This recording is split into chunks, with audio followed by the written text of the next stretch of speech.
What? Were you shit-talking me this entire time? Probably. No. We wish, though. Just part of the time. We were hoping we could get that started before you got back, but it didn't really happen the way we wanted it to, so we'll make up for it during the session. Don't worry about it. You fool. Do I need to roll my fate before these Yes. thrown it? We're gonna start off by rolling fate tonight. So everyone, roll me a d6. Oh, D6, right? Fuck, I forgot.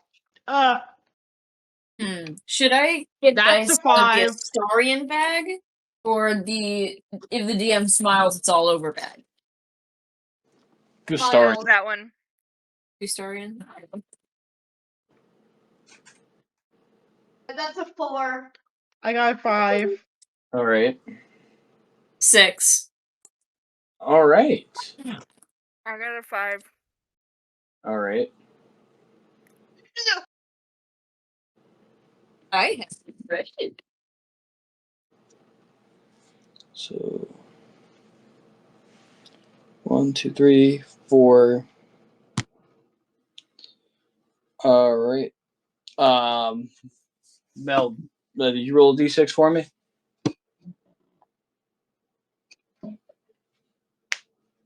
Let's go. Okay.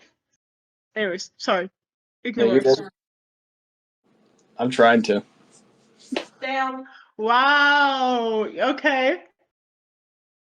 I see it. I see you. You think I can't talk shit the entire time? Boy, you'll be wrong. Not all the time, but you are a dumbass. But we established that a while ago. You know what, Gabe? While we wait for Mel to tell me what they rolled, I'm just gonna disenchant Nightlight. You bitch. That's crazy. Whoa. Get back. There is no line I will not cross. You already And yet kill you won't orphans be for gay. fun. All right, so I guess Mel will tell us what they rolled whenever they get back. But fate-wise, you guys have 5 threads of fate, as the one that Gabe did not use when I gave them a DM thread of fate has not been used yet. It clings to her. It does cling. It does cling to her. It does cling to Marri. Just like glitter. All right, so let's start the session off. To you when you were muscle mommy. So to start the session off. Love me. I love my players. I love my girlfriend. Although she's weird, she's adorable. So, Alright. last time we played, the party did not die. But they all kind of split up in teams of 2. Vetis and Wylan went to the summer home to go see Wylan's children and attend to some other things. Ted and Falzen went deep into the forest to follow the tracks of some natives to try and meet up with one of them. They found a little bit of a weakened warband of 3 native Formless Claw soldiers. Formless Claw warriors and their elder. There's 3 warriors and an elder. And luckily, the conversation was very peaceful. They were not attacked or anything crazy happened. They had a conversation. They learned a little bit more of why they're doing the things they're doing. There was almost a little bit of exchange of artwork kind of thing. But after that,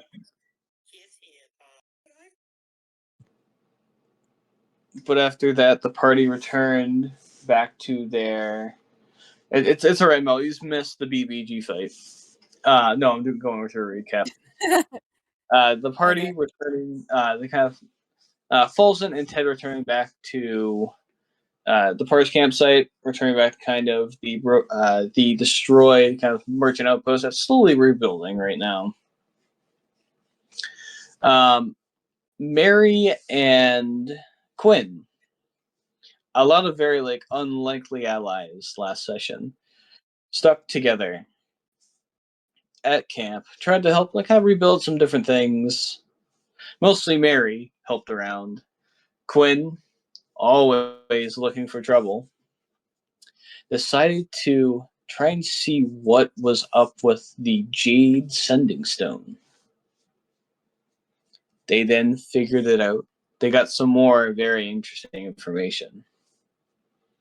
And then thought it was a great idea to walk into the main tent with the face of the Drow guard captain, which ended like anyone would expect, someone getting shot.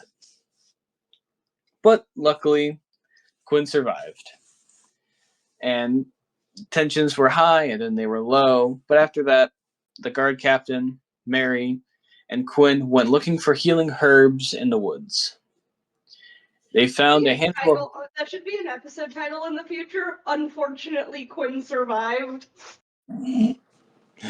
Don't worry. When I go after Quinn's backstory and trauma, I got an episode title for that. Oh, fuck. That might be one. But yeah, Marri, the guard captain, and Quinn all start looking around for healing herbs, any kind of herbs. And they found 19. Luckily, 16 were usable. The other 3 were nightshade. And Marri also received an actual up-to-date book, a kind of a field medic's guide to kind of help and heal people, make sure soldiers and civilians survive. Marri, that book is very weird, and there's a lot of stuff that kind of contradicts some of the older books you have, but I leave it purely in your hands if you fully trust as guard captain with what he has taught you. But the party all kind of reconvening. Another day passes. And you all lay down to rest. One of you has a very interesting dream and wakes up with a nosebleed. Another one of you has another one of you has a dream of a very large celestial lion. And Lady Vetis, you wake up with not one, but 2 letters next to you. And the final thing, Ted is gone. Damn it, Ted! Oh, fuck. We shall start sessions off tonight. We'll start tonight's session off with that. You all wake up in your beds, or wherever you guys were sleeping.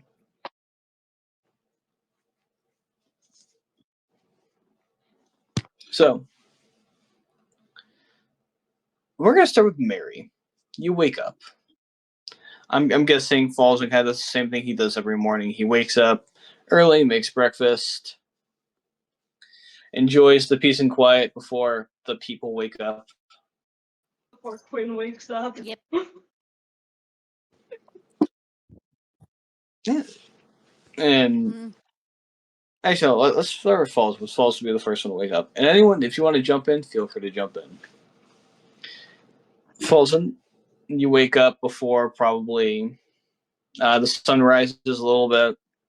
It's a very kind of quiet early morning. You're the only other person you see is the guard captain. Kind of stretches, does kind of a little bit of like a perimeter search, and like pulls like a pipe and just starts smoking. All right. Falzen is going to just like prep and start making, excuse me, different food. Mainly just like trying to get better at the portion sizes.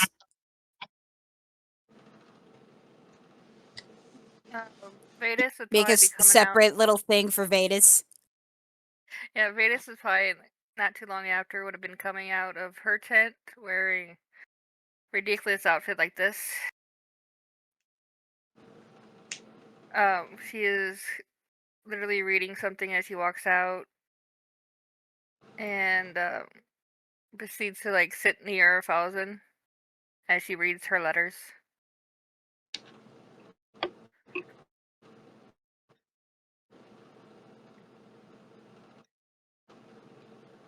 And he like slides her a, I want to say like a little poached egg with a small salad on the side.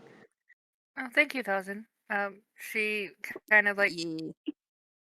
frowns a little bit at the first letter and then like flips the next letter over to read that one.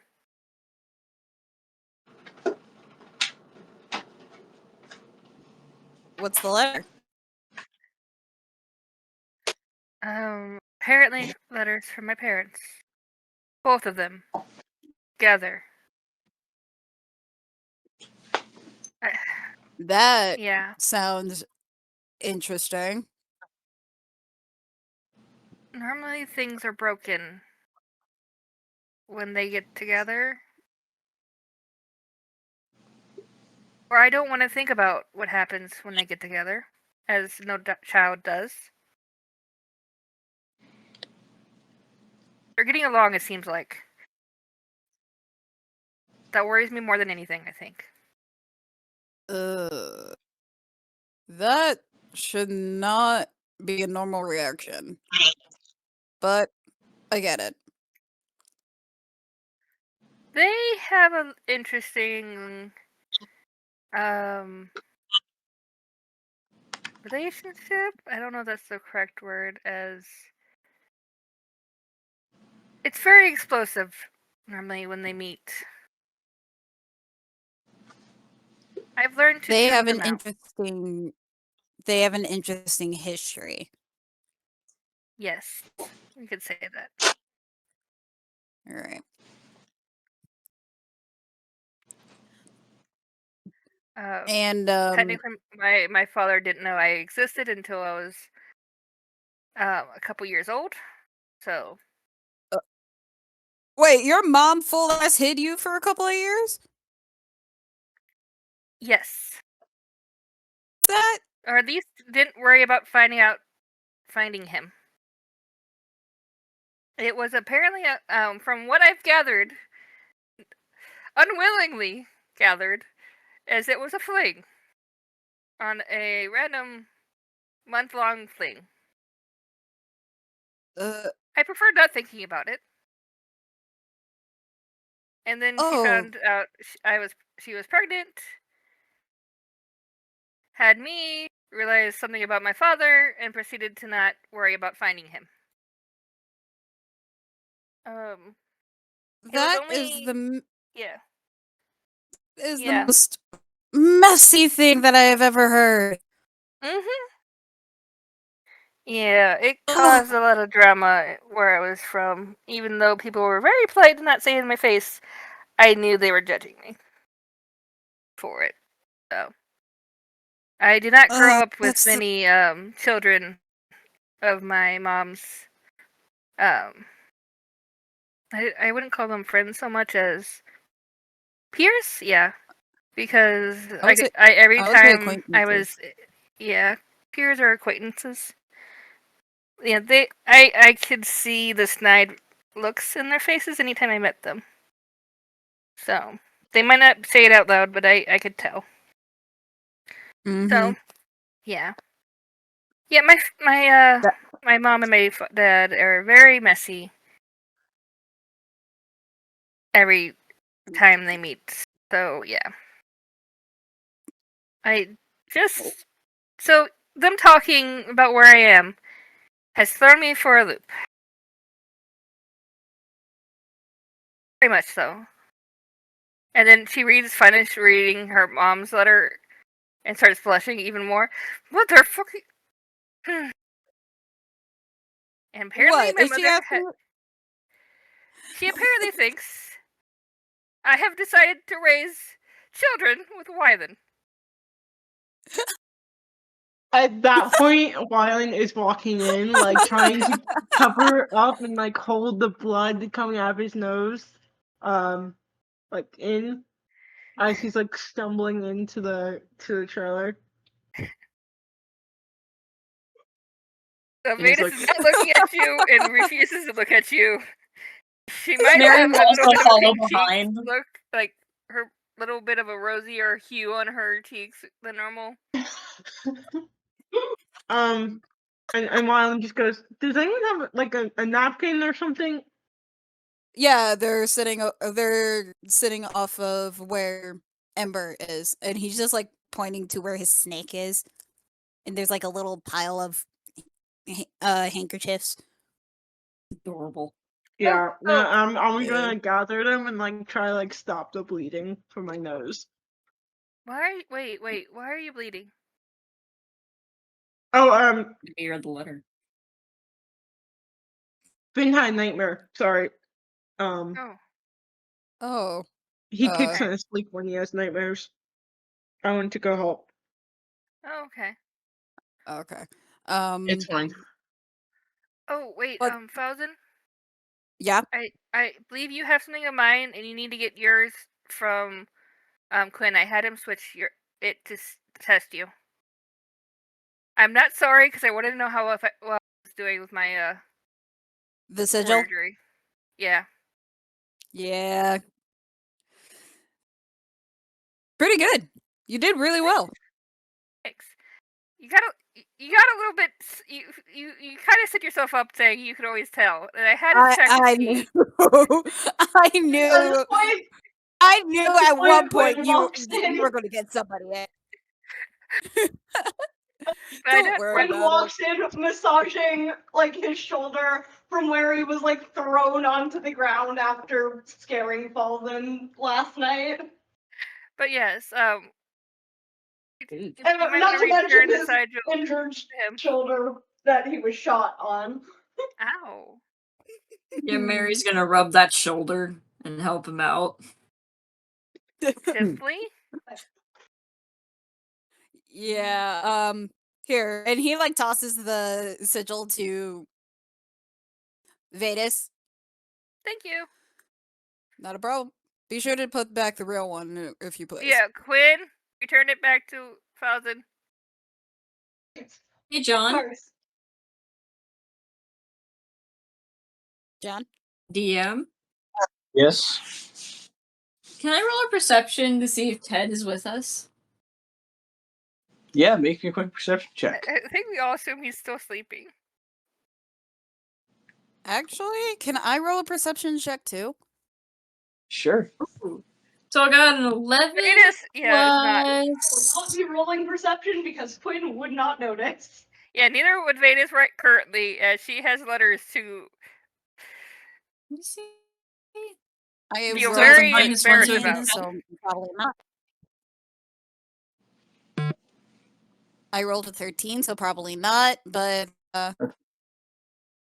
and he like gives like a little slices of sausage, eggs, and some hash browns for Vetis. Also, Quinn is like, hang on, Quinn is very clearly acting just to annoy Falzen, but he's pretending to have lost the real sigil, like making a show of checking all his pockets, going, "Oh dear, where could I have put it?"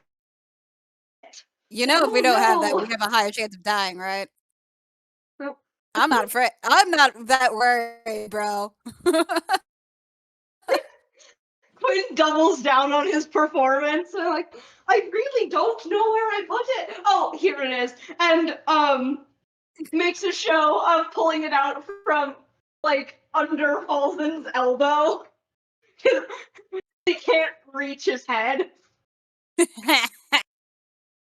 He can't do the ear thing that normally you would do. He can't do the behind the ear trick he normally does. So it's like out from under his elbow. He's like, there it is. Yeah, Marri is cool. very much impressed and is like, "How did you do that? That is so cool." A magician never reveals his secrets. A magician never reveals his secrets. Though, if you actually want to know, I can teach you. And Falzen makes a show of pulling out a actual omelet to Quinn from the back of his head and saying, "Here you go," and making it all smooth. And he said, "Here you go, your breakfast, by the way." Mary's eyes are wide as she looks at this and is like, "I want to do that."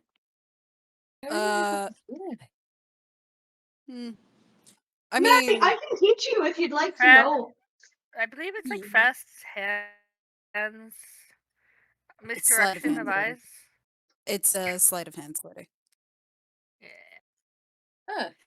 And but there's no magic involved. in some cases, yeah, but most of the time it's just more like mortal magic. And he hands Marri a big, beautiful country fried steak with like 6 pancakes the size of the size. Yeah. Oh, cool! New music, cooling, and like they're big dinner plate size. Yeah, I need to turn this down.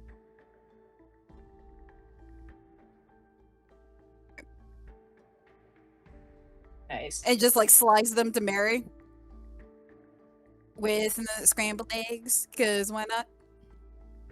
Marri will eat it in like 5 bites. Dude, they're like huge.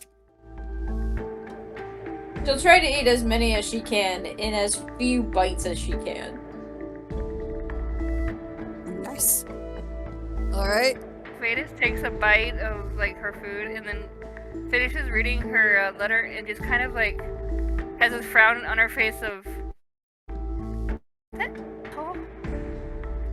Realizing that someone had basically been following her to watch out and tattled on her.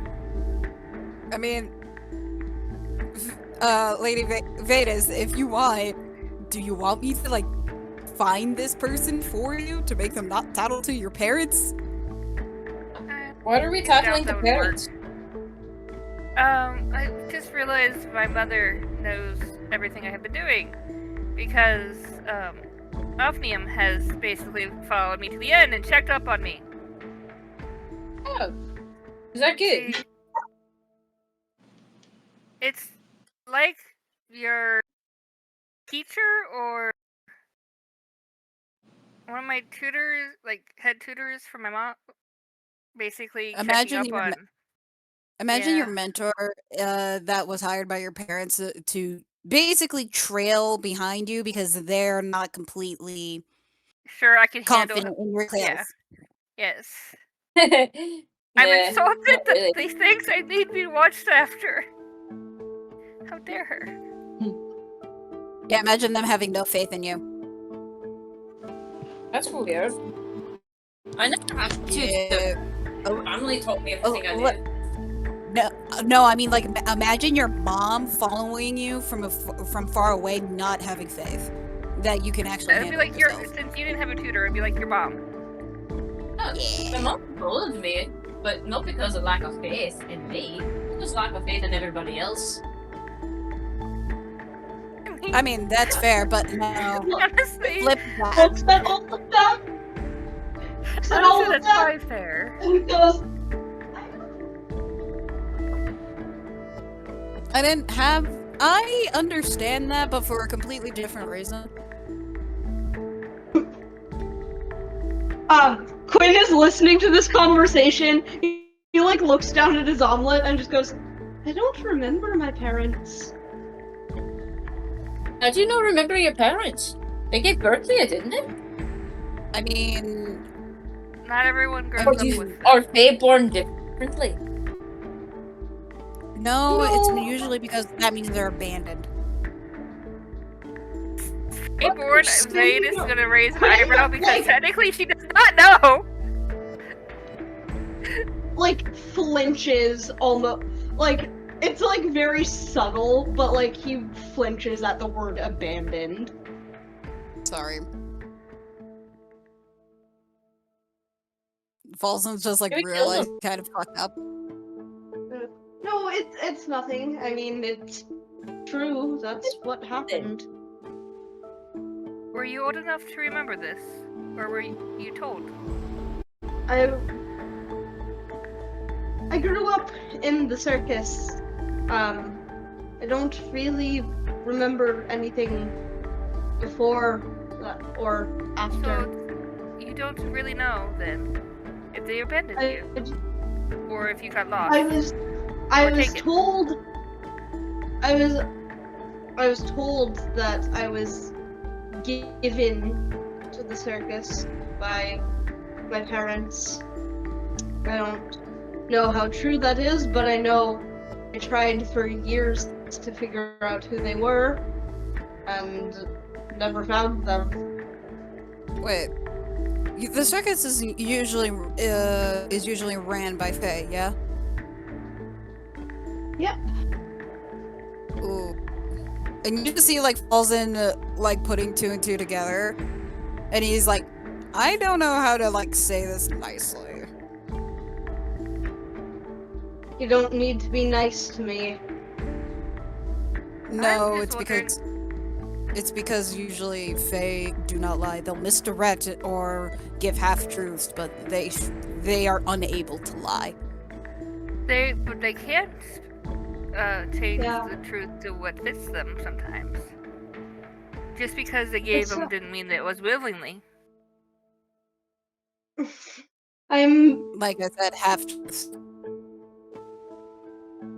What it comes down to is I didn't grow up in a loving family household. I grew up working. So. Same. But it's fine. It's made me who I am today. So who knows? Maybe someday I'll figure out who my parents are. But it's not my priority. I'm content to make my own family, and he almost like looks at Falzen when he says that.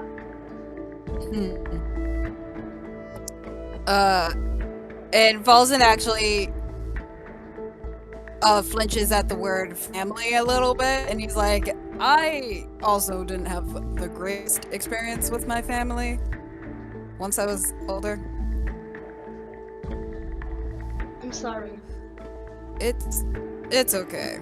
I've seen both better and worse, so it's okay. As Falzen realizes, my family has interesting happenings. I think we're all kind of all of us have fucked up families. In one way or another, just different types. Yeah. I think I'm actually Marri surprised. seems to be the most well-behaved family so far that I've heard. Basically. If you Speaking of Ted, you have a family. My parents always invite people over to our home. My dad is a very charismatic person, and he has a lot of friends. So every once in a while, some strangers will come to the house. But my mum makes some really mean elk roast. I think you all can be invited if you want. Nice. Actually, the only family member that I actually want to introduce you all is my cousin Canris. He got married recently, and he gave, and from the last correspondence, or at least from the last letter that I received from him, he has triplets. poor mother. Must have been exhausting. Considering that she is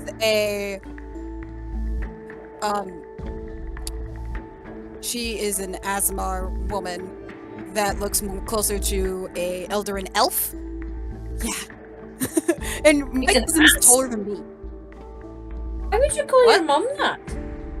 Why would you call your mom an Asmar? I don't know what the Mar is, but I know what an ass is. That's not nice. That's what you think. I am one. Sweetie, Where knows an an Asmar ass? Who told you that? No. An Asmar is something. Vetis is giving you a little giggle out. Getting a kick out of this. Alright, and then he just like grabs one of the books, and you see that it's like really old and held together, and he opens it up and he shows Marri what an Asmar is. And it's like a race. They're like rare and there's not a lot of them.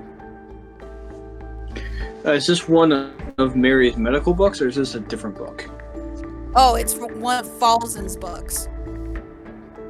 Okay. From his This is library. gonna come from one of mine. Vetis kind of looks curious at what it says. So as you look at the book, it's kind of it's like there's like a little blur of just like, you know what, a humanoid race that has either ties to the stars or at least celestial bodies, as well as maybe some connections with divine individuals.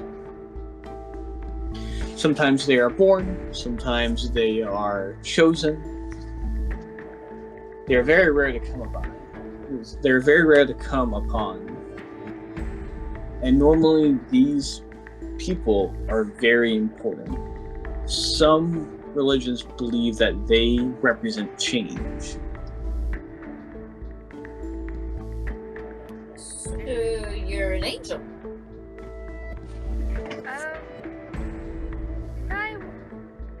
My mom, I guess, would be more of an angel than I'm me. Your wings, like this one. And she holds up one with the wings on the back. Only sometimes. Typically, when I need to fight or protect myself, they come out. Mine come out differently sometimes, but you saw them before. Yeah. Actually, you saw them both times. Yeah, and my nibblings are nibblings, because he calls them, yes, they're technically like his nephew and nieces, but he calls them nibblings just cause, and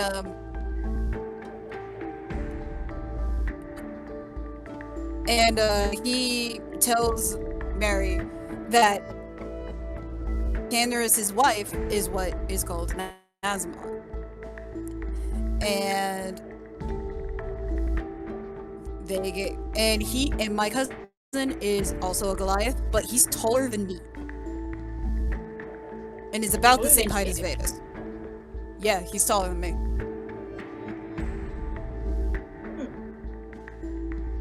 That seems interesting. Yep. I mean, but you know, I'm impressed. I still stick to the poor mother.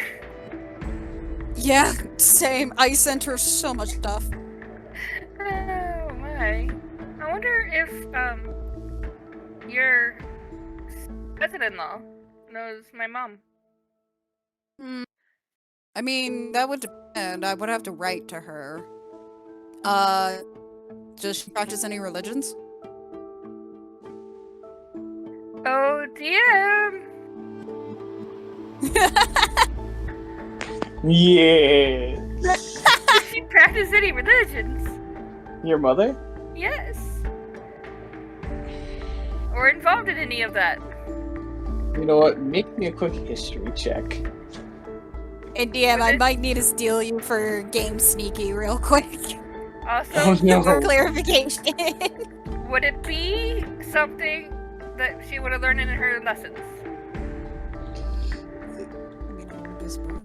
I would say yes. This would be something that you would have probably learned in your lessons. So would that mean Keen Mind would kick in for that? since we're doing the flavor of that? Yeah. I think he would. Yay! Bypass the rolling for later when I fail at stuff. Yay! But DM, I need to steal you in game sneaking for a clarification. Oh shit, hold on, yeah, we're back. So you do have to figure out the religion shit. Yeah, because I want to make sure that I'm going to do stuff right so that I don't break the game.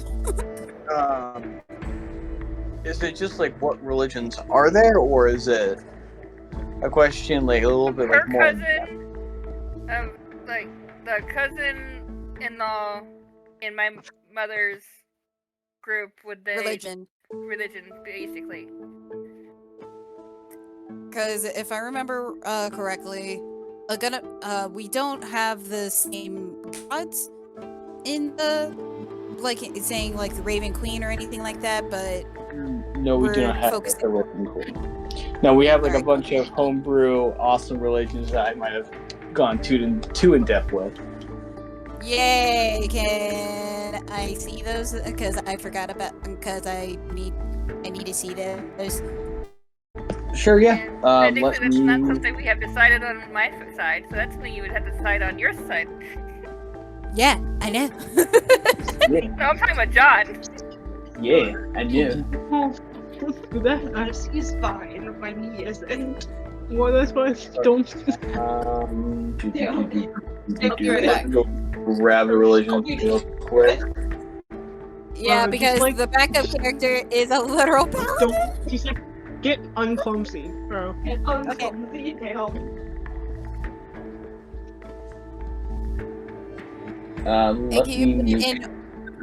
Can you put it in important information for me, please?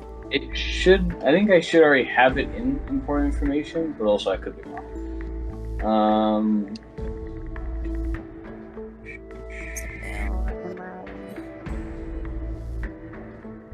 You might have to scroll up a little bit. I think I found it. It's from. Let me see. If it was way too much, I can quickly have explained the different religions that are at play.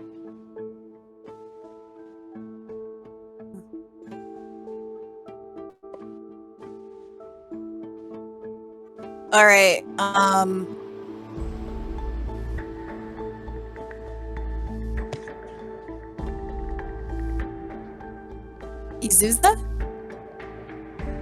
Izua? IZVA. I cannot pronounce shit. Ooh, Izva. Izva, thank you. Izva. So Izva is so she's from the pantheon. She has kind of two main kind of big belief things, which is on the continent of Resnoris, which is the animal, kind of the animal kingdom, or the animal continent full of creatures. And you would know the kind of worshippers of Izva on that continent. They worship her a little bit different. It's same kind of domains of like magic and witchcraft and stuff like that. Except she is represented as a little bit more kind of a very kind of like the Egyptian mythology in our time, where it's like a bunch of kind of humanoid bodies, but with like a animal head. Let me make sure I know which is her creature.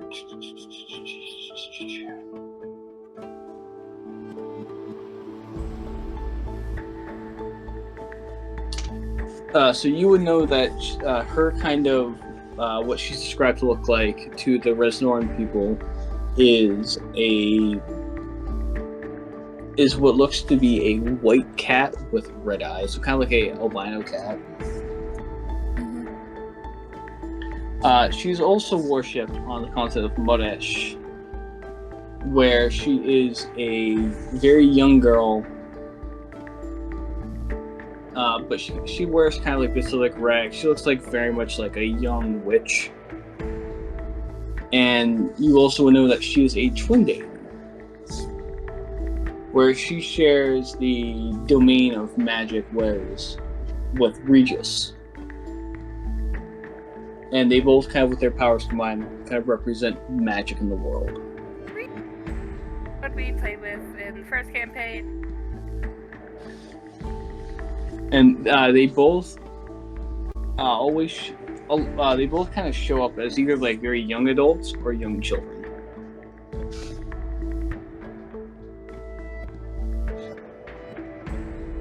Alright. Okay, now the question is, my religion of my mother. Isva. I would say your mother, Vetis. You would think back to the teachings that kind of you went through. And you learned about all the different religions and everything else like that.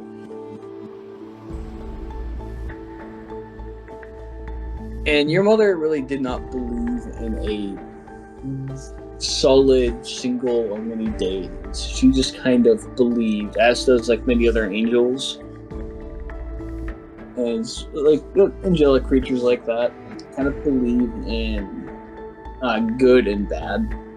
So it's very much kind of like the line of karma, where there's like good karma. So basically, bad karma. Be kind or you go to hell. Got it. Pretty much, yeah. Pretty much Vetis' mantra to herself is pretty much what her mom believes in. Got it. Yep. Yeah, I read through the backstory you sent me today. Yep.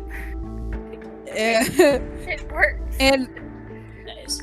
And Falzen actually just like tells her that that Mira is a follower of Isva. So I've heard good things of her. yeah. I mean, she and I get into heavy debates, but it's all in good fun. In good fun.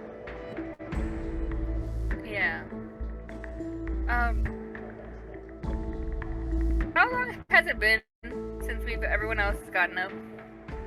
It seems like it's been like maybe an hour. You guys all kind of woke up pretty early. So right now it's like maybe 6:30. How long was the past that Ted's been with us? Do you think they would have been up by now? Typically? Yeah, no, like kind of woke up when everyone else woke up.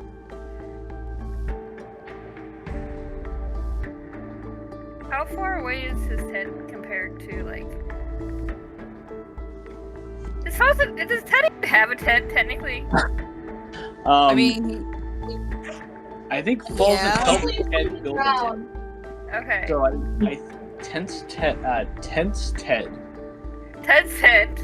Yes. Is from Falzen. Ted. Probably. I like to mention. I think like Ted put his tent probably close to either Vetis or Falzen. Maybe kind of like in between you both. Probably, honestly, between Just them. I think Falzen helped her put up her own. So. Yeah, I helped both of them put up theirs. Because Falzen realized that Ted didn't have a tent, and he's like, yeah, no, you're using one of mine. And I put mine up way too close to fire, and it collapsed, so... And Falzen just helped them out. Yeah. And Falzen is here just helping them out. So, Vetis is kind of frowning, and then, sorry, just a second. Ted hasn't gotten up yet, right? Yeah, that's weird. We should probably investigate that. Because, yeah, he's normally up, not... Especially when you make breakfast, he's normally first to grab food. Yeah. And then he started, like, gave Marri, his version of what is Belgian waffles.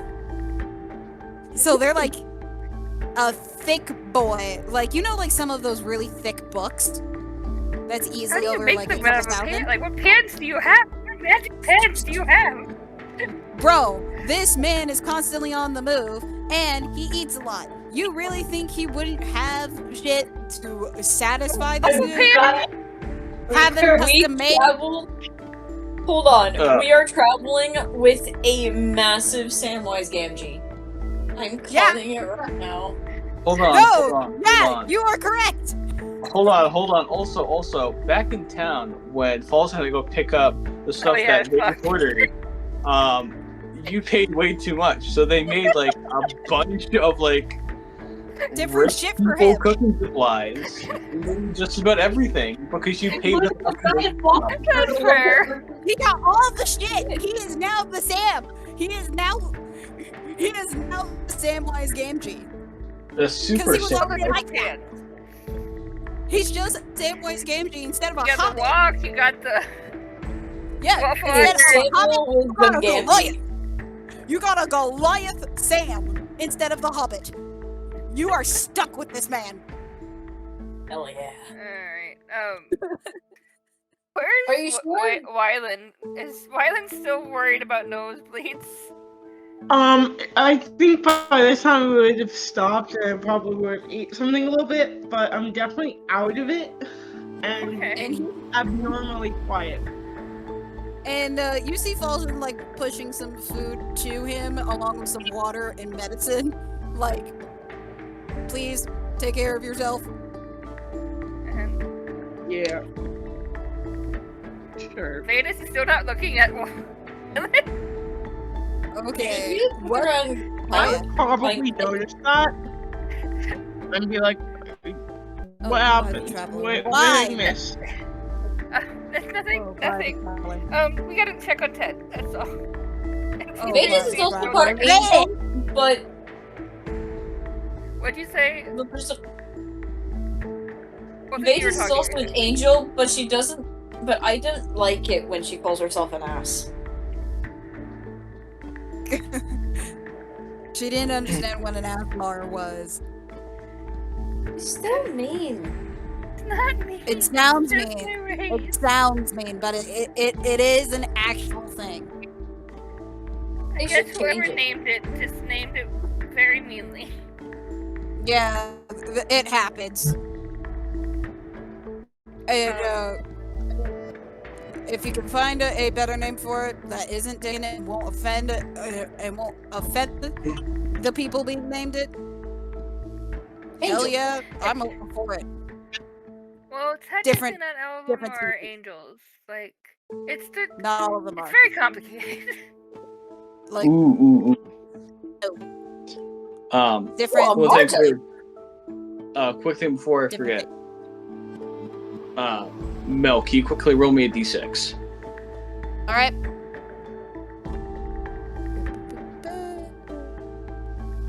Just 1d6? Just 1d6. Yeah, you gotta roll your fate. 3! God damn, you guys are doing good with fate tonight. That's 6 threads of fate. 3! I didn't even know 3 were good. At this point, Vetis has gotten to Ted's tent and along with Falzen trailing behind, calling gently to it. Yeah, as you guys kind of walk up to Ted's tent, you kind of look inside, and it looks like you see that there's the cloak's gone. Ted's also not there. It looks like he disappeared. Say fucking what? Investigation, I guess. Yeah, make a quick investigation check. Me and Vetis are over here going to investigate to find our boy. Please do. I only got a 14. Okay. Okay, I'm apparently rolling clutch. I got a 19. Okay. So, let's start with the lore on Vetis. You look around the tent, and you find it looks like, Ted left some of his stuff there. It was just kind of the cloak and himself he kind of walked off with. But I just kind of looking around and kind of touched his makeshift bed. And it feels almost wet. You actually kind of push your hand on his pillow, it kind of squishes a little bit. It feels weird. It smells really weird. It doesn't or does? It does. But not like pee. Not like pee. No. No, not like pee. What? Pray went there. Listen, although that is something I would absolutely do, this is not the time. I'm not taking the piss quite literally, out of Ted this time. Okay. Do I recognize the smell of weirdness? I would say, make kind of check. Make me a nature check or history. Yeah, we're going with history because nature, however, is only it's not that bad, but still not the best. At 18. 18. Okay. Wait. That was nature. History would have been a dirty 20. Okay, cool. I'm gonna mark that down. We'll come back to that in a second. Falzen, you are also looking around. You find the same stuff as Vetis. Like most of the stuff, just himself and his cloak he walked off with. As you also kind of touch the ground, you also kind of feel the wetness, the kind of weird gooiness. It's a bit too thick. You also kind of see like little bits of almost blood there too. And honestly, like as you look around, you see what looks to be. It looks almost fake for a second, but you find what looks to be. If you guys have seen the videos of where like people like take like where like old skin kind of like peels off your body and everything else like that. You know how like sometimes like there's almost like a cast of like an entire body part if it gets like that bad kind of thing. Falzen, you look underneath the mattress or the bedroll and you find what looks to be almost a patch of an entire arm size of dead skin. What looks almost like dead skin, as well as a leg, and including what looks to be like half of a face.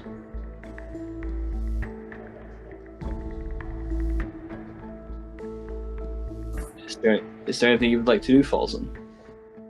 He's going to like try and like.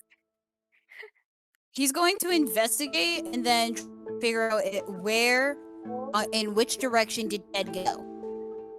Okay. Make me a perception check, Falzen. I'm at this point gonna be essentially like entering wherever they are or joining up with them. Because I'd probably at this point finish. Realize something happened. Just being like 18. 18? Okay. Yep.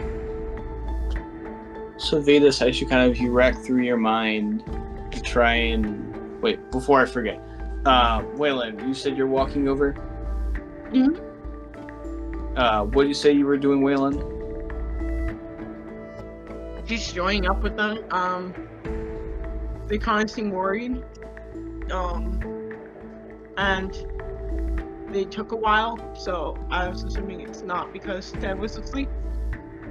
Okay, cool. So you're kind of just walking over to see what's happening. Yeah. So, Falzen, you kind of take a few steps away. With your roll, you kind of see there's almost very weird footsteps on the ground that kind of lead into the forest. You kind of estimate that they are pretty old.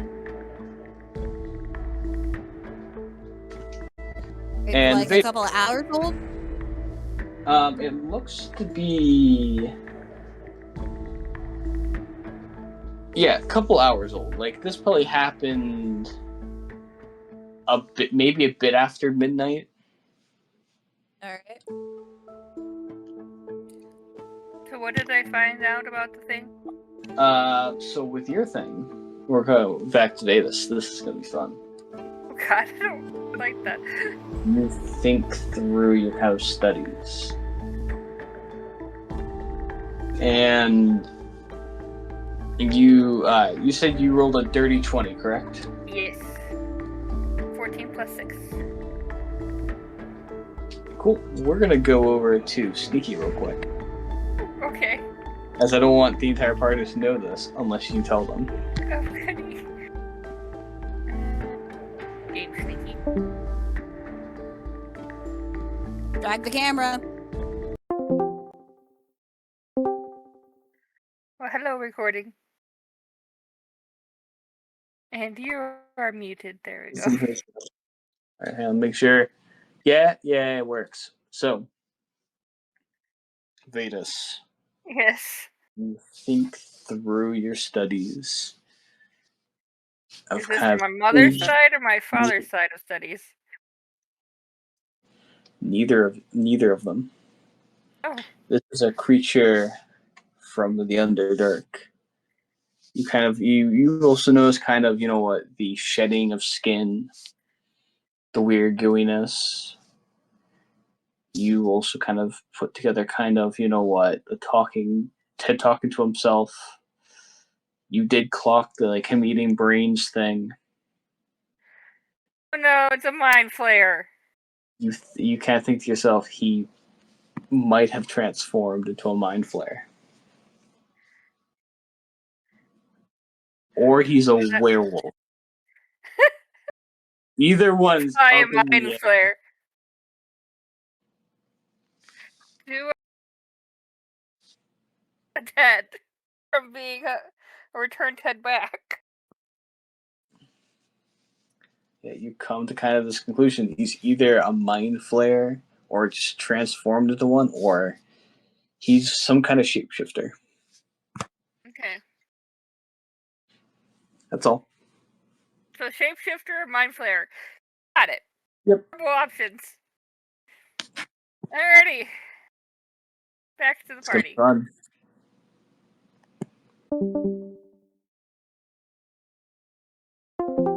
You sure? Yeah, right? Yeah, Oh, right? make sure it's still. Yeah, it's still picking up noise. Woo! Yay! Yes. Vetis has a really disturbed look on her face and worried look on her face currently, as she realizes something. What's wrong with Vetis? Two options. One might be a little bit better than the other. And Shifter. Wylan is gonna interrupt and be like, is it what I think happened? Maybe. Depends on what you're thinking. Either a shifter or a mind flare. Oh, that's not what I was thinking. Okay, that's great. Awesome. Love that. That's so much better than what I was thinking. Yes. What do you Okay. think? Because I don't think mine was very good either. I prefer hopefully shifter. Either one works for me. It's better than what I was thinking. Yeah, no, Okay. let's just go with that. The mind flare is not the best option, but could also match up with. She kind of waves to the sticky and wet. I mean, mind flayers usually travel with a hive.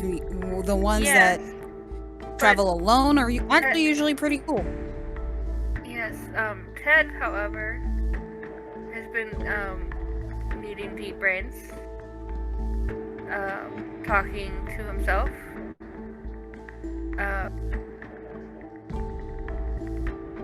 I don't think it was a willing, obviously, thing. But the signs do fit.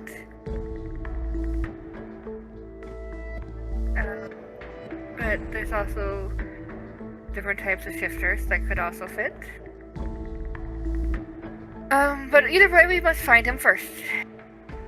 Yeah, and then we can ask him what's going on. Or Anyway, see what's happening. yeah. So it looks like that he went off into the forest a couple hours past midnight. So we're gonna have to be About like working 6 fast. or 7 years. Yeah, 6 or 7. He's had 6 or 7 hours. Yeah, so we're gonna have to work fast. So obviously, I have a. A dash could fly above. I believe.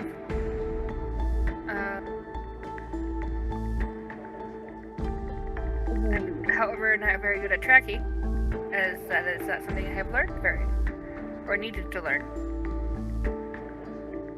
I mean, I can teach you, but for something like this, this is not the time.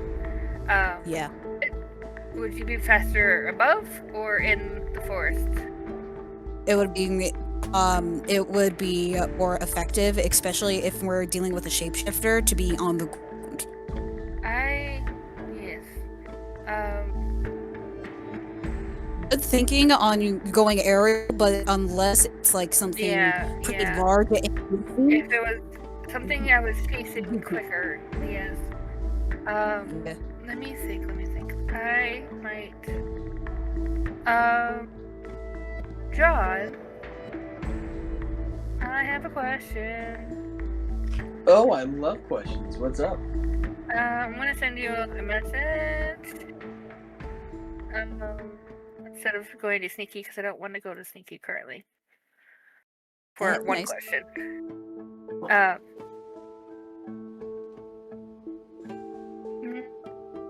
I will actually not post that one. I'll post this one because that's more story-wise. Should we stick together? Probably. Yes. Or we come up with a code word so that we will be able to identify ourselves. Should we include Marri and Quinn on that as well? Oh yes. Should we get back to them? Especially with Quinn. Yeah. Yeah, I think it's been long enough away from them. So, yeah. I was gonna say, I'm pretty sure. I just sent you a message. Quicker in this party, but it is in my character tab because that made more sense. And again, only Marri and Falzen know that Quinn is not Marri did let it slide that you are Faye this morning. Which Faye just had raised an eyebrow at, but didn't say anything else about. And Falzen insisting that Quinn needs to know the most. Mainly because they have been around in the circus. They've been around Faye. You need to be able to identify.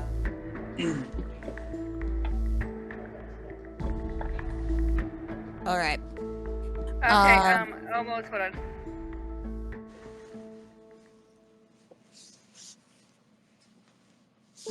I kinda wish I had a hell hand.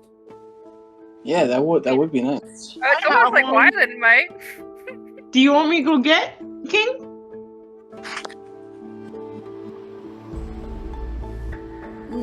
I can make a trip back to get him. I sent the next thing.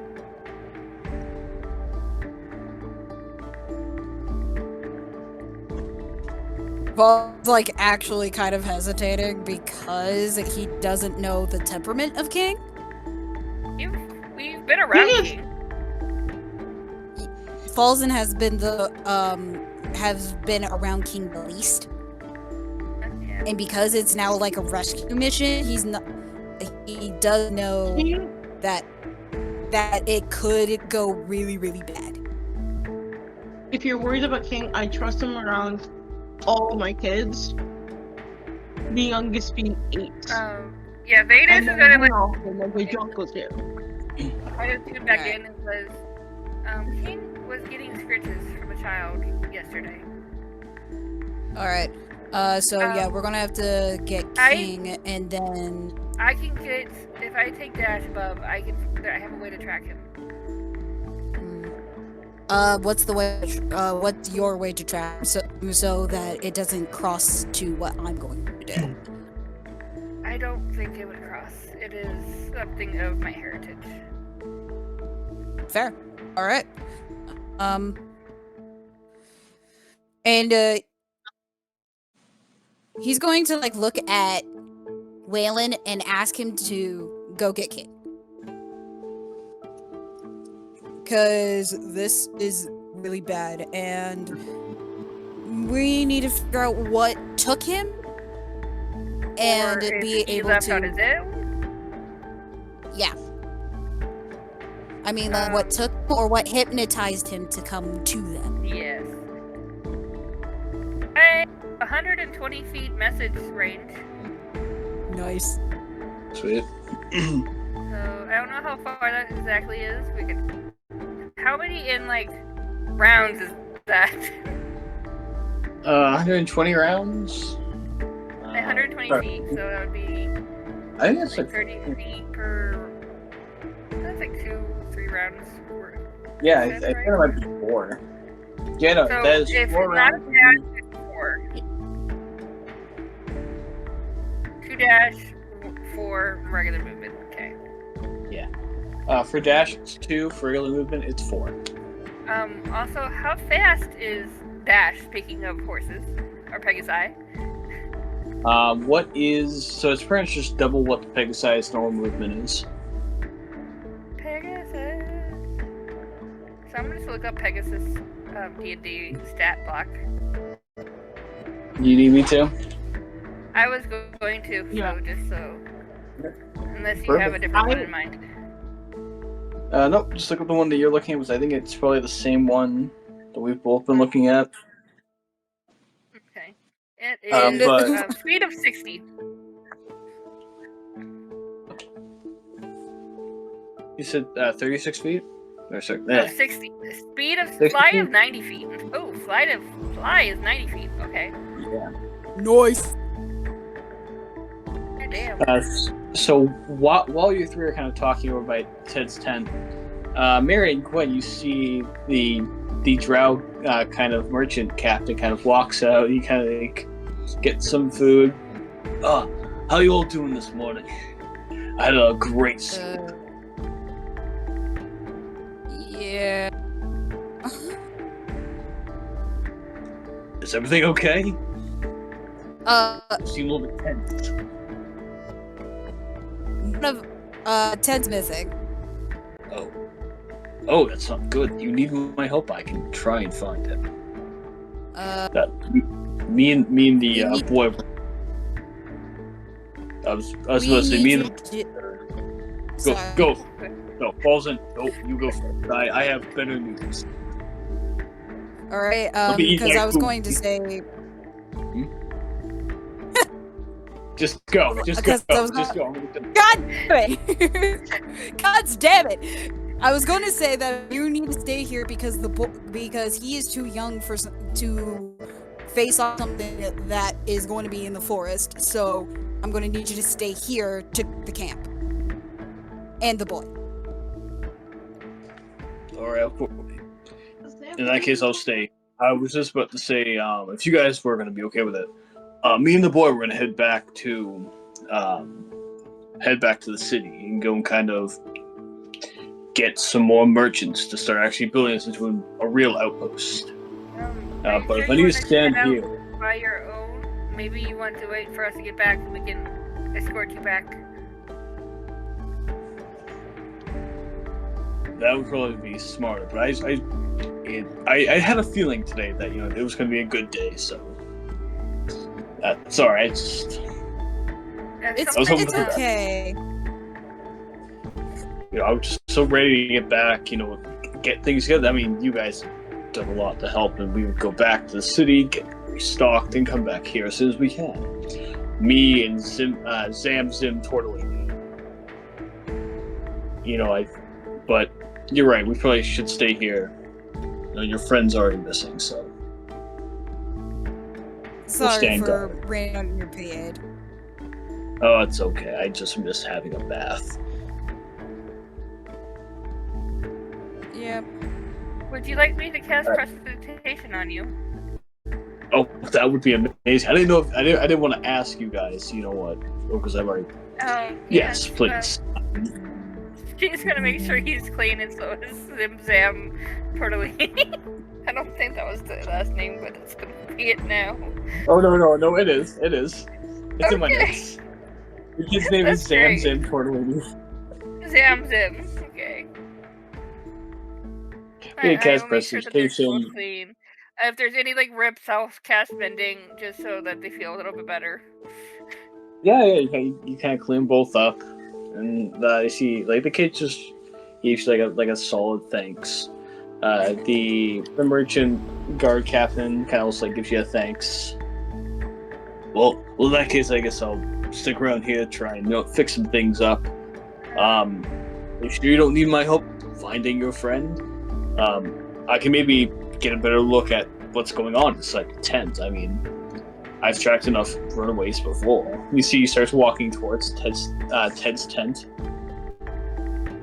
You're gonna be in for a pretty nasty shock if you go in. Yeah, it's not pretty. It's not. That's okay. I've seen crazy shit. He looks inside. Did he piss himself? Maybe. And he's gonna like guide him to into a big like barrel tub. If that makes it into like a big makeshift tub, and he's like, you go into there. That's going to be the bathroom, or it's for you to take a bath. I'm already clean. I mean, this is a barrel full of water. You know what? I'll think about it.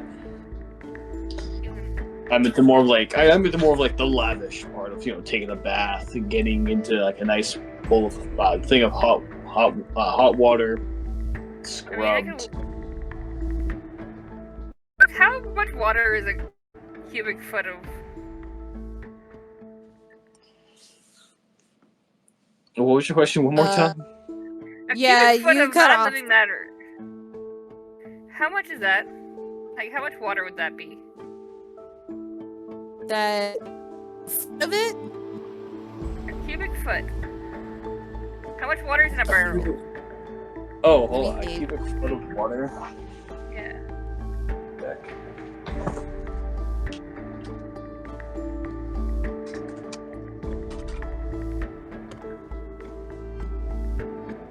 So it is 7.48 gallons. So just about 7.5 gallons.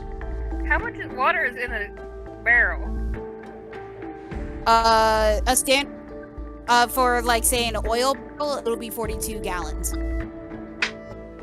I just cast prestidigitation a couple times.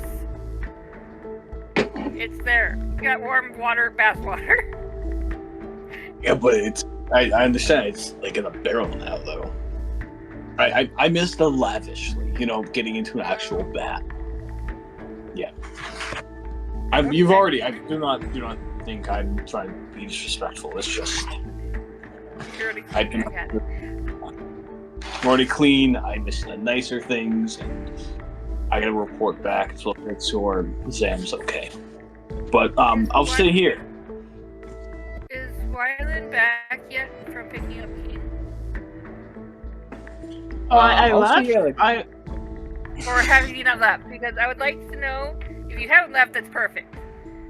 I never got a clear answer on whether I should go get King or not, so I never technically left. Okay. I was also thinking because you have another scary animal pet friend, right? Let me think. You got the kitty cat? I have the Veil Cat Princess. Would Princess stay with the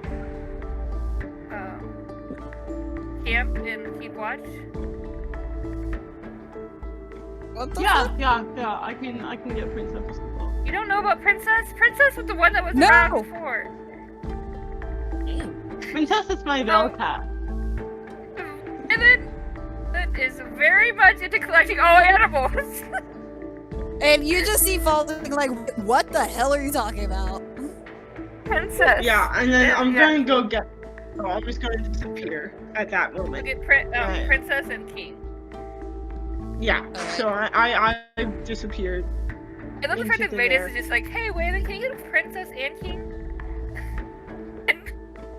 I love the fact that Falzen's like, who the fuck is princess? Yeah, so Wylan disappears for like a second and comes back with this ginormous Cerberus with like glowing red eyes, the mouth kind of like, there's like slobber kind of coming out of the mouth, and then this very happy and content curled up Veil cat sitting on the back of the Cerberus's back. Just chilling. Guys. Oh no, out of character, I do know about Princess, but Falzen, because he hasn't really seen Princess or interacted with Princess, has no idea. Yeah. Yeah, because I think Princess kind of stayed in the Princess stayed in the store until I made the deal. And they were at the king. Yeah, they left without us before. Yeah, that makes sense. Mary's gonna ask to pet him. Which one? Oh, Mary comes over just because. The cat.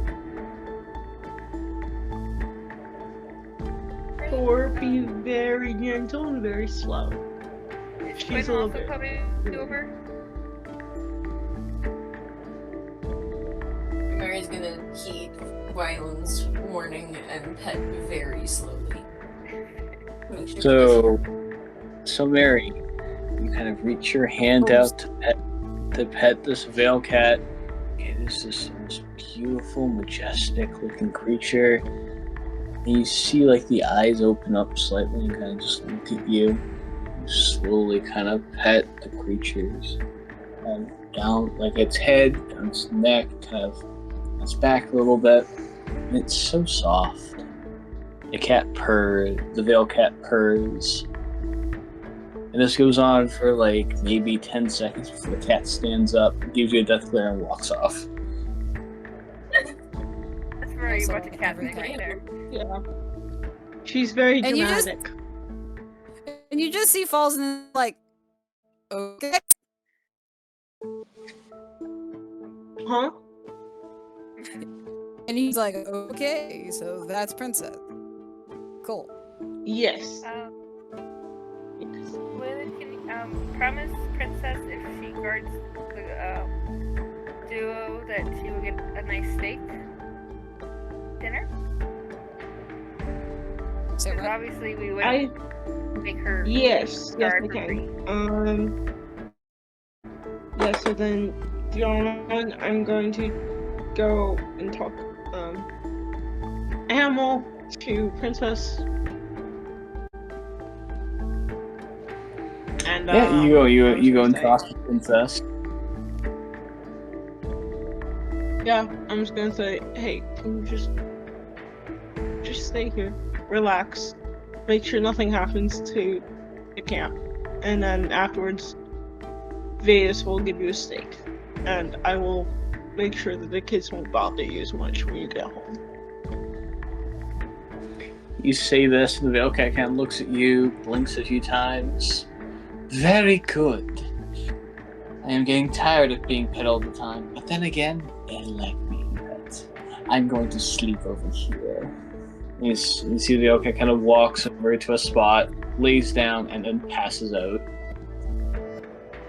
The cat ends up getting like a warning growl from the griffin of stay over there. The cat looks at the griffin. It's just a look of just like, well, hello. And he goes back to bed. Get out of my spot! No. I feel like they're probably like falling asleep at the same time, or when no one's around, but they are together. As people see them, they're arguing. This is my picture in my head now. Like, we weren't sleeping together. No. Yeah. The Veil kind of just kind of plops down on the floor, takes like a nap, and then starts to kind of like roll underneath the cart that's already there. The Veil cat's just there. Okay. Wylan, this might be. That's a very good question. Wylan, can you roll me? Quiet. We're gonna get the Quinn in a second. I know where the hell Quinn is. Sue, can you roll me a d20? Yes.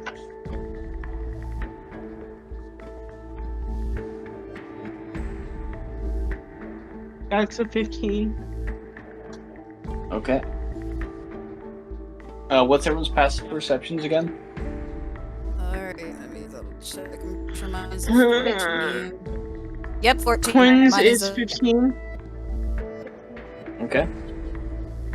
Apparently, my freaking Pegasus has better perception than I do.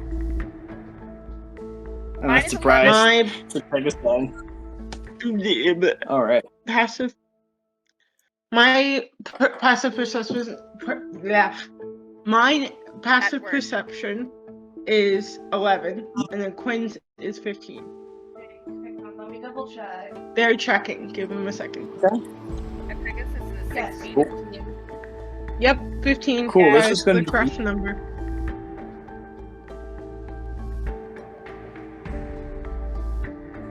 What happened? I said I was supposed to say this is going to be really cool because I've been sitting on this since you guys arrived. Okay. Because I think Quinn might be the only one that'll be able to kind of notice this. And Trickle would have a perception than I do. Yeah, I'm sitting up, I'm listening. You're good. What's Quinn's passive perception? Is it 15? Yes. Cool. So, we'll do a quick jump cut. Trickle, as well as Quinn, wherever you may be, you both notice this.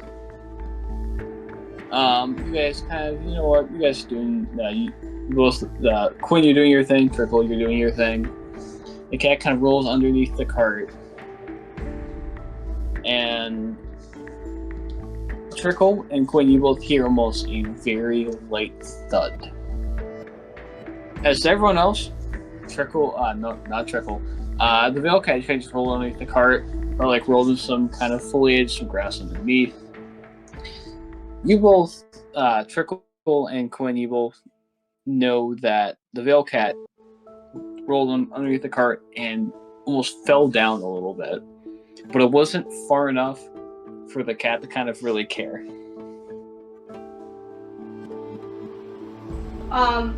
Quinn is gonna go over to the cart and see what could have caused the cat to fall. Sure. Yeah, Quinn, you kind of get down, you kind of look underneath the cart, and you see that it's very hard to see it if you were not looking for it. But there is what looks to be a hole underneath. And when you pull some of the grass to the side, and you see the Veil Cat just rolling back and forth in the dirt.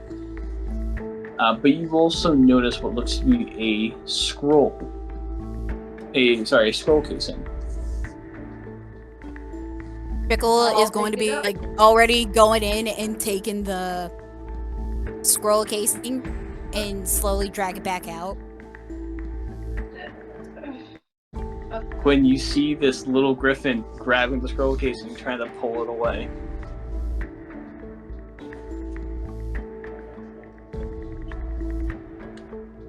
I don't have the energy to fight over this right now. Whatever. Griffin can have it. Okay, I was expecting I cast spray bottle, but alright.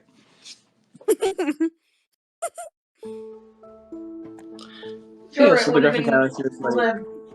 I mean, yeah, it would have been cool to have discovered something, but they got to it first. It's fine.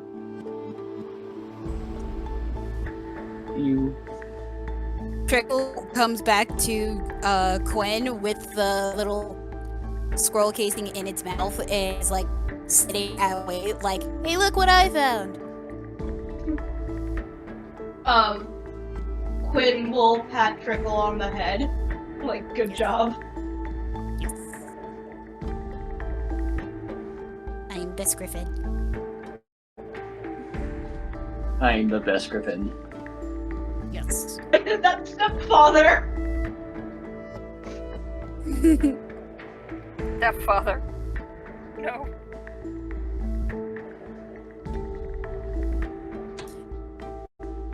And now it's Quinn going with the now scroll.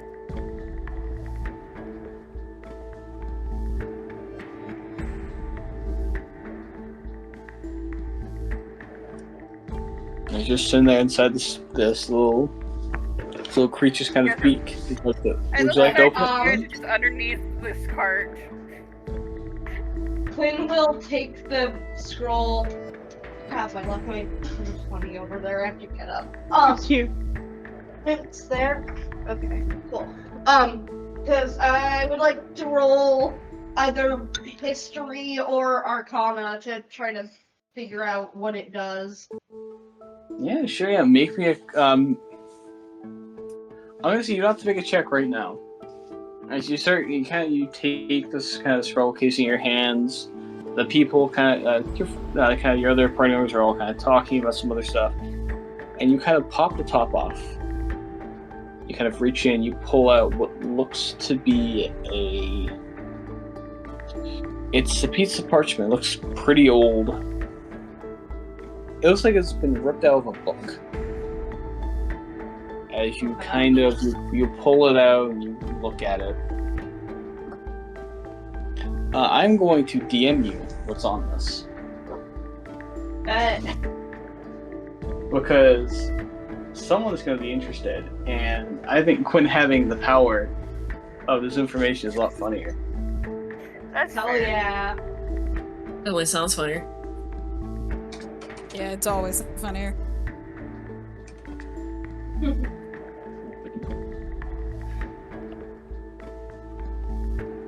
Damn you fucking... Yeah. Of course I got pro right now. I'm cheap. I don't have... Oh god, I had Grammarly fucking like pro, but now I don't. It makes me sad. I keep forgetting about it. Oh, man. Sad. Ooh, cool. Yep. Nice. Quinn will pocket the piece of paper. That was good. Hey, you pocket the piece of paper. Yeah. We'll kind of do a quick jump cut back to the rest of the party. You guys are still kind of talking, making a plan together. So what exactly is the... Vetis is definitely going to mention the fact that Ted's missing to Marri, and she's looking around for Quinn to also tell him. Eventually. Quinn is busy having Trickle and telling the Griffin that he did a good job. Vetis will come over and say, Quinn, we see that Ted's missing, and we were worried that he might. We're not sure if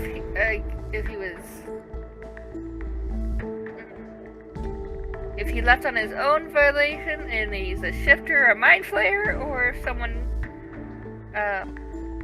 has him running. Has him charmed. Yes, that's the word. For the last 6 or 7 hours, or 6 hours. He's been missing for that long, at least. Above table, does Vetis know what Quinn is? Nope. A person. Cool. You literally have not shown any signs besides the fact that you flinched when he said you were Fae earlier with the other guy, and Marri said something about you being Fae this morning, and she raised her eyebrow at it and kind of like, okay, Yeah. but But also not going to she ask just because looks like a it's none of her half-elf, so partial Fae. business. Well, Yeah. She would consider elf to be Fae, so Vetis also just learned your name like 2 days ago, so. She also doesn't think it's polite enough to ask. Vetis only learned Quinn's name a couple days ago, so it's probably fine. She is not going to ask what race you are because that's just rude.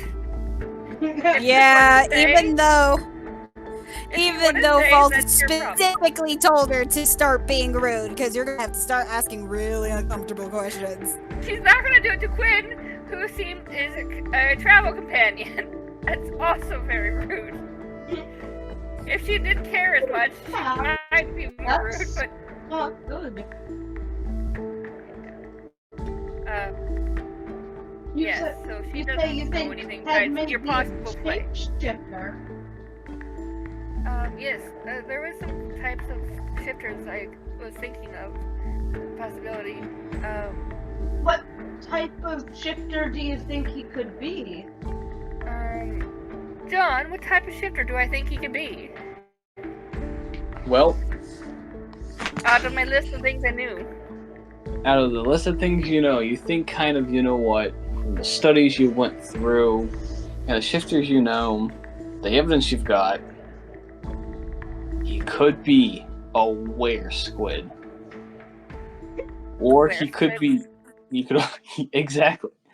Now, he could, you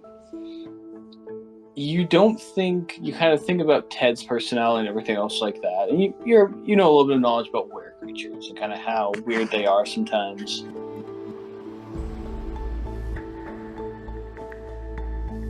Besides the mind flare thought, he could be, you don't know much about changelings. You know that they can change their form. You've heard some stories and some references to say that, you know what, for them to change their form, they have to kind of shed the skin that they're wearing. You also kind of think about, unlike the more like important, like the were creature side, some werewolves or like were rats shed their humanoid skin. But also none of that, like, they're never, like, usually, like, that slimy. So, yeah. So, Vetis will kind of mention, like, offhandedly about the fact of those different shifters, but she thinks it's more leaning towards the Mind Flayer. And it's nothing, like, she doesn't say it in a, rude to the shifters way. It's more of a, this is what I have learned about that stuff. Mind Flayer. Well, that would be very problematic indeed. We should probably find him. Yes, probably should. I have a way to maybe track him. I think Falzen was going to track below to see if we can track him through the forest.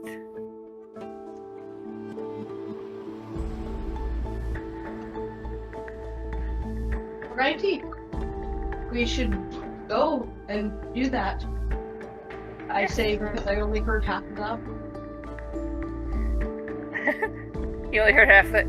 Vetis has going to use Dash to fly and try to track him above. Okay. And then Falzen is going below into the forest to track him that way. Alright. So Marri now knows as well. So the plan. So is everybody gonna go try and search for Ted? Yes. Yep. All right. Yeah. Marri. Marri. Or maybe Marri's staying behind with the other two to guard them. Marri's going to be staying behind with Ruby because he's calling up his griffin. So as yeah, so what's Marri doing?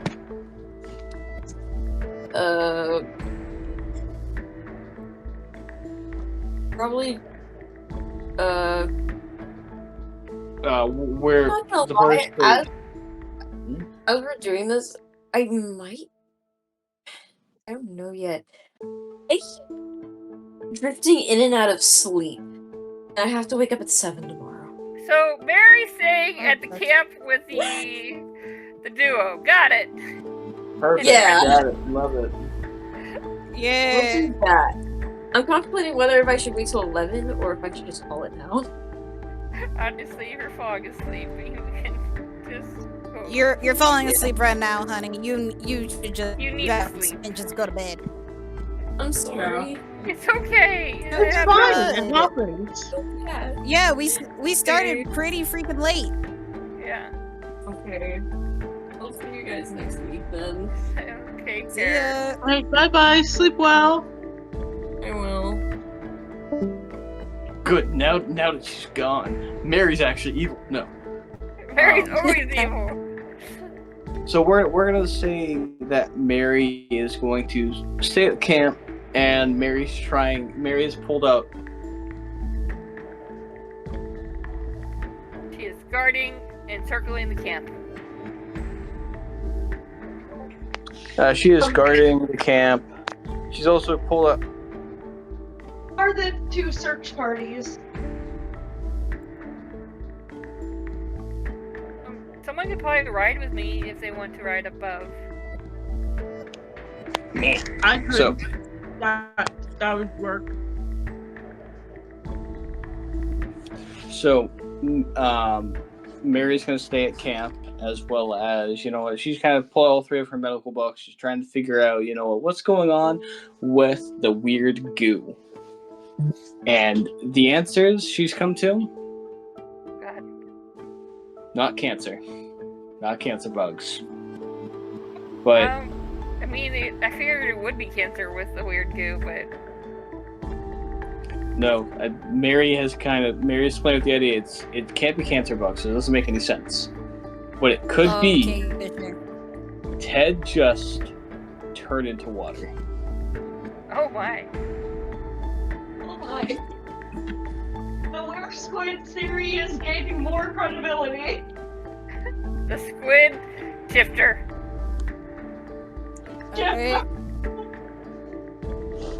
I'm gonna be disappointed that we don't run across a squid shifter later, John, just so you know.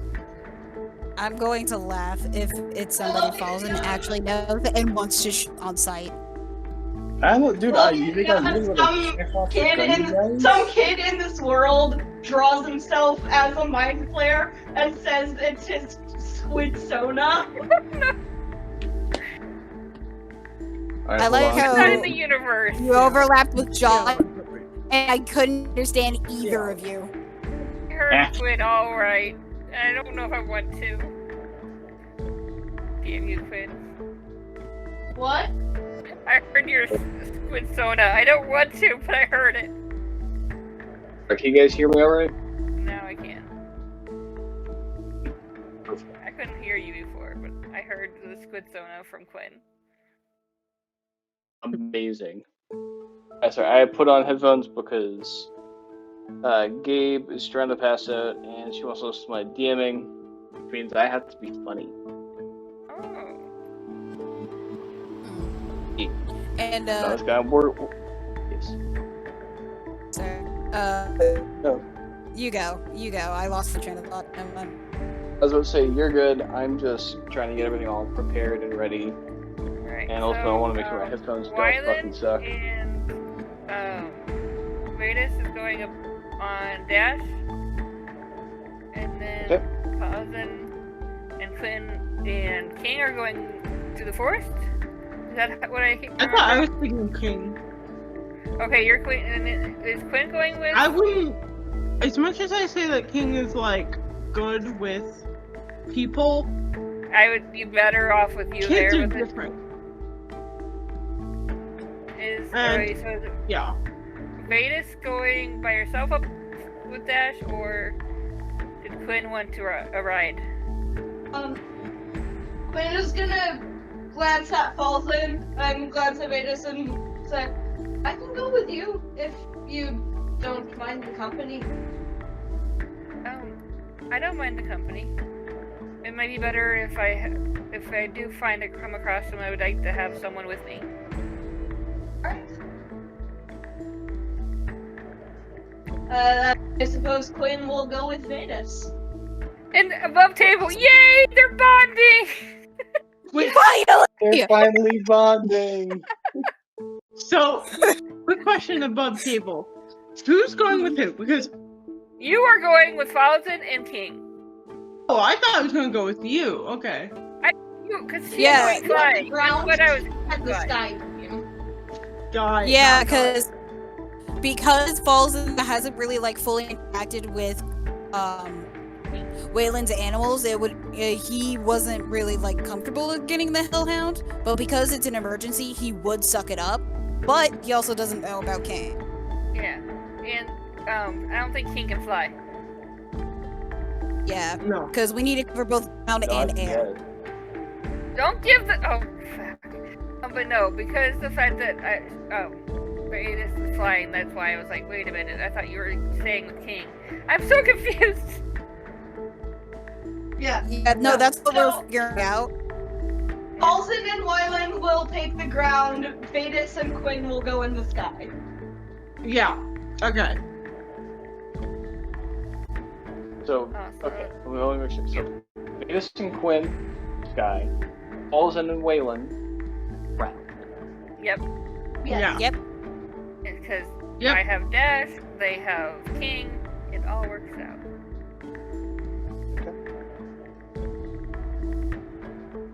Sounds like a deal. So, you all kind of set off. You see, kind of the merchant guard is kind of like he kind of gives you like you all like gives you all a little bit like a salute, wish you all the best of luck finding your friend, and he starts building some some defenses around kind of the area just for like future preparations, as well as he's got to do something. But he feels a little bit bad that he can't go with you guys and help, but that's okay. Starting the area. Can I get you all to make me? Can I get the sky crew to make me perception checks? Can I get the ground crew to make me either perception or survival checks? You all get advantage on this. Everyone gets advantage? Everyone gets advantage. Oh, thank fuck, 19. Okay. Thank God. Oh my God. Also, a 19 plus 9. Wait, okay. So you said I get advantage on it, right? Yes. How important is this roll? Very important. How important do you think it is? Unless you'd like to use a fate.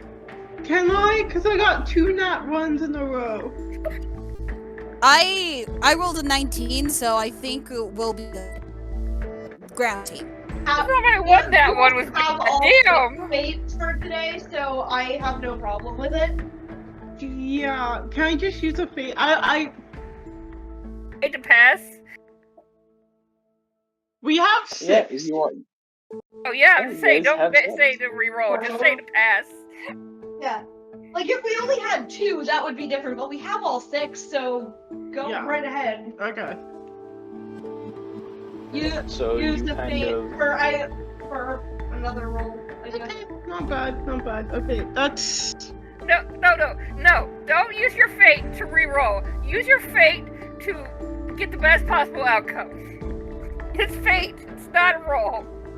Oh yeah. You can use fate for like a guaranteed crit. Wait, huh? What? Yeah, it's not just a reroll. You're playing with fate. Make it the best damn fate ever. Okay. Yeah, because I think I haven't used a fate, so I think I have all 6. It's all like it's a party thing. It's like a party of fate. Okay, so yeah, because I haven't used it. So this is what Threats of Fate can do. Threats of Fate can give you advantage on a check, or a player can pull a thread and affect the world around them. So in essence, you can just determine something by pulling a thread of fate, or you can get advantage on a check. Okay, I'll use it to determine something. Do I have to worry about that now, or do I kind of wait until later?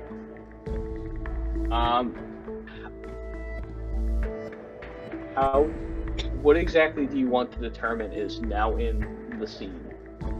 Well, I don't know what's happening, John. I don't know what's happening, so I that's why I was questioning what the roll was for. Because I was like, if the roll is important, I'm gonna want to re-roll it. Because I got two nat ones, so I don't... You're all good. So pretty much the rolls I had everyone do was to try and find tracks of where what you guys think is Ted is going. Okay, then yeah, I won't use anything then for that. Alright, so you don't want to use your Thread of Fate? Nope, not yet. Cool, let me just re-add it. Cool. I can fix it, god damn it. There we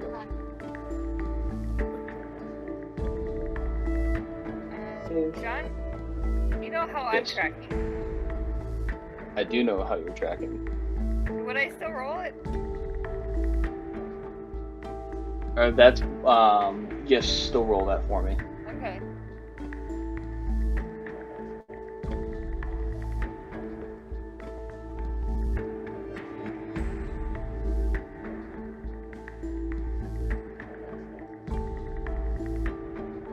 Do I need, we're starting with them or us?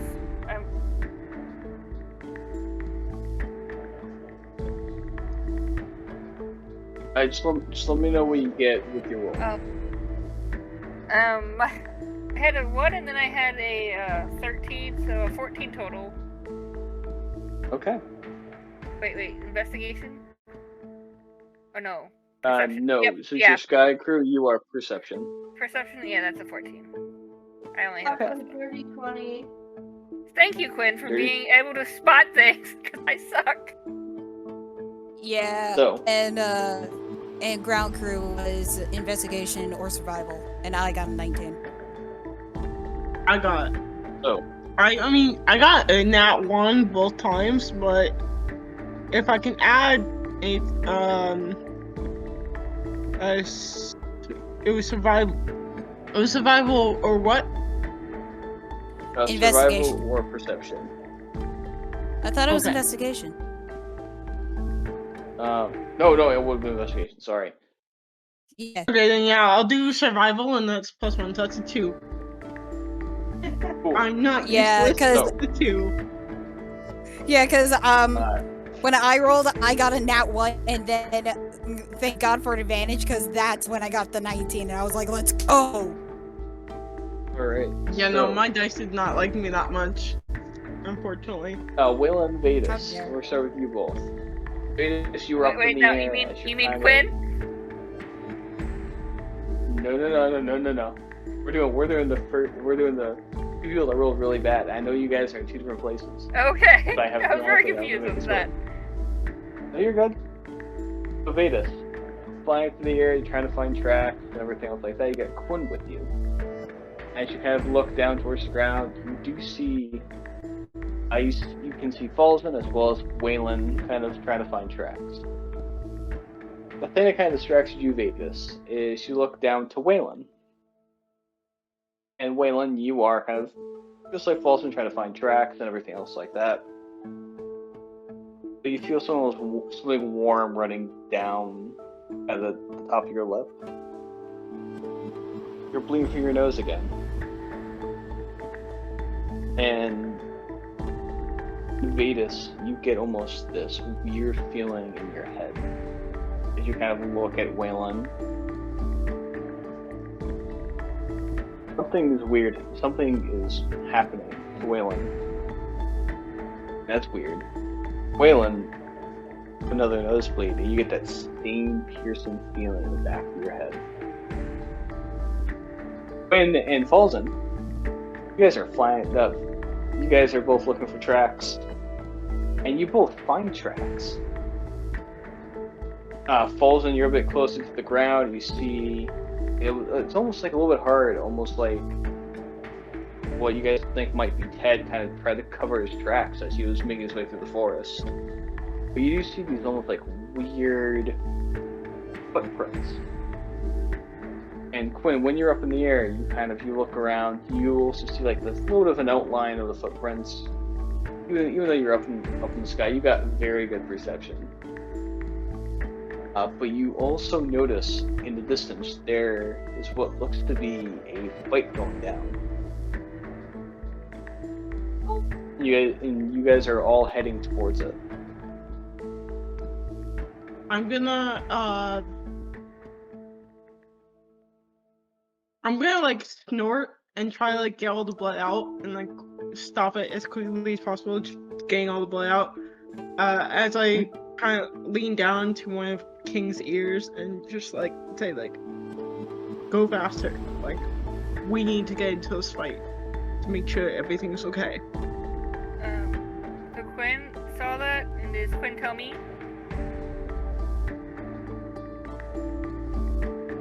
Oh yeah, Quinn's like, we're heading straight for a fight. But that's where Ted's footprints go, so I suppose that's where we should go. Yeah, I will send message to, I guess Wylan and, one to Falzen about ahead there's a fight. Quinn says that's where the feet, markings go.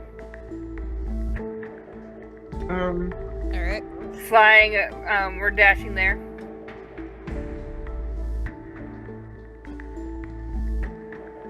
So yeah, we're flying a horse that goes 90 per movement, so 180? Noise. Nice. I think we're gonna, we might beat them there. I don't know.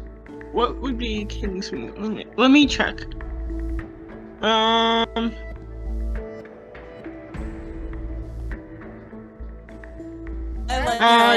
that would be 40 feet speed. So 80. Falzen's in his favorite terrain. He is fine.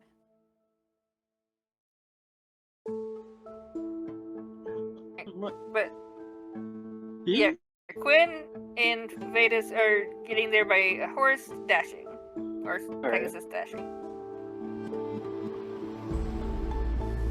For simplicity's sake, we're going to say that Vetis and Quinn probably arrived a little bit early. You guys Maybe they stay above, kind of watch a little bit first. Yeah. You guys kind of arrive before the other two. You see what looks to be 3 centaurs deep in this forest. They look to be fighting something. Can I roll to see what they're fighting? Make me a perception check. I swear, I'm gonna have you guys roll other fucking checks one day, maybe. Can I see what? 16. Is it like right before you guys get sorry, you get there, because we got there a little faster. Yeah, because we don't have to worry about trees. Yeah, because my favorite terrain is forest, and I love this subclass of being a wanderer, of natural explorer. So because I have a favorite terrain, I can physically figure out what the fuck is going on. And while tracking creatures, I can learn the exact number, size, and how long ago they passed through the area. Oh, so is this something like you automatically know? Because my proficiency bonus is doubled for the proficient skills. While traveling for an hour or more in my chosen terrain, difficult terrain doesn't slow our group, the group at all, because I'm literally guiding. So, and I will remain alert, and I can move more stealthy at a normal pace yeah, and while tracking creatures, I can learn the exact numbers, sizes, and how long ago they passed through the area. And I am particularly familiar with one type of natural environment and are apt at traveling and surviving in such regions. And my favorite beasts and my whatever archetype is not archetype. What is it?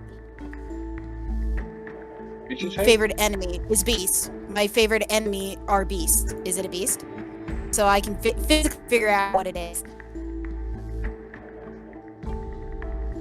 As you look at the footprints, it is not a beast. Fuck. I will say, as you also you look at them, you know that there is one of these creatures deep in the forest.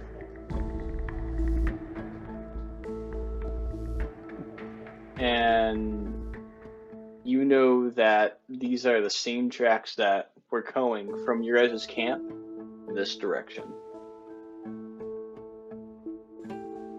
Good.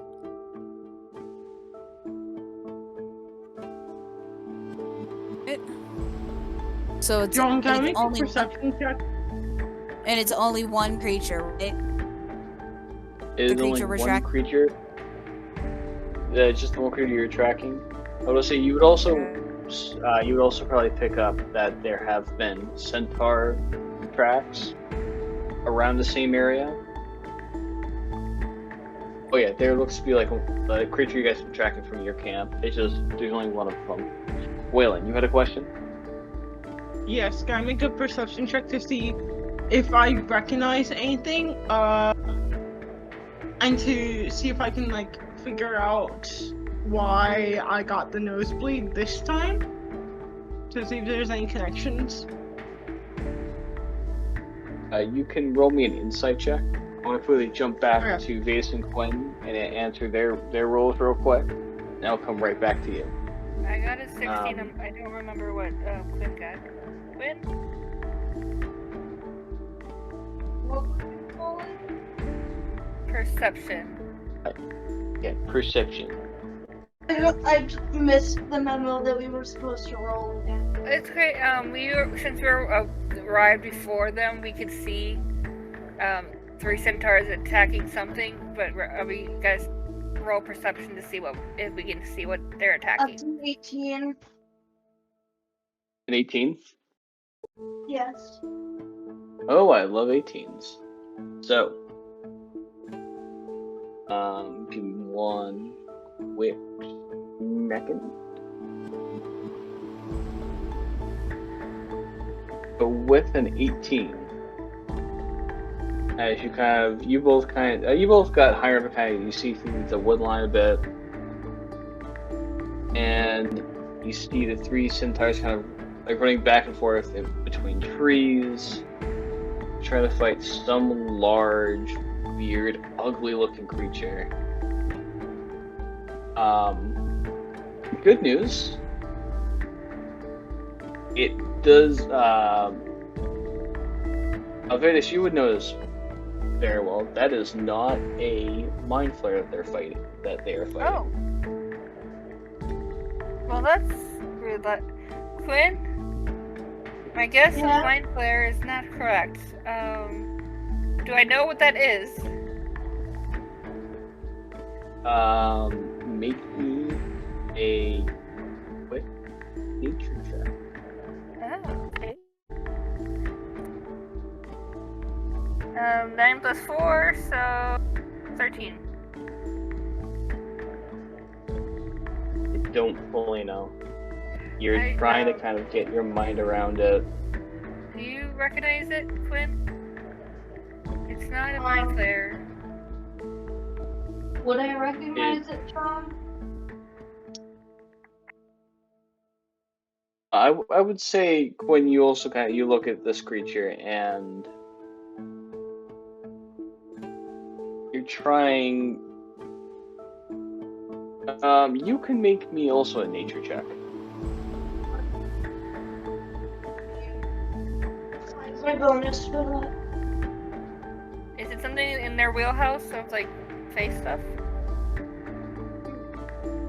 This thing does not look fey at all. It is big, it is red, and it has what looks to be with what you both kind of say, it's this very tall, kind of imposing thing. Kind of almost like a bunch of faces intertwined. It's a nat 20! Yay! That's a nat 20 plus 2 for 22. Nice. Yay! So, I think as Quinn, you kind of you try and get a little bit closer to try and have a better look at this creature. And it's also at the exact moment that Falzen and Wylan also both show up kind of in the same area as you guys. And Quinn, to your horror, you almost wish to whatever religion or whatever you wish to, that's not what took Ed. It's an obelisk. It's not like one of the little ooze ones that you've seen before. It's a maybe adult, maybe older. These are oozes that can take the same shape as humanoids and other creatures. And you know these creatures Quinn will are relay the information. Yeah, you know these creatures just appear. They usually appear out of nowhere, and they're kind of ambush predators. You also know that they eat memories. And they do have a weakness. What is said weakness? I'm not going to tell you. You just know it does have a weakness. Damn. That's not fuck? helpful at all. Do I know what an Ubelex is? Nope. You've maybe heard of such a creature, but Are they connected to mind flayers? they are not. They are, the closest thing is that the fact that they are oozes. Quinn will relay that information to everyone. So I also the fact that I'm picturing Quinn mentioning it to Vetis, and Vetis sending messages. Because John said everyone's arrived at that point. Are we? Oh, have we flied down? I thought we were still above them. But we're I was just picturing above. So if they arrive down, I guess we just flow down. Yeah. Meet them. Quinn will relay the information to everyone.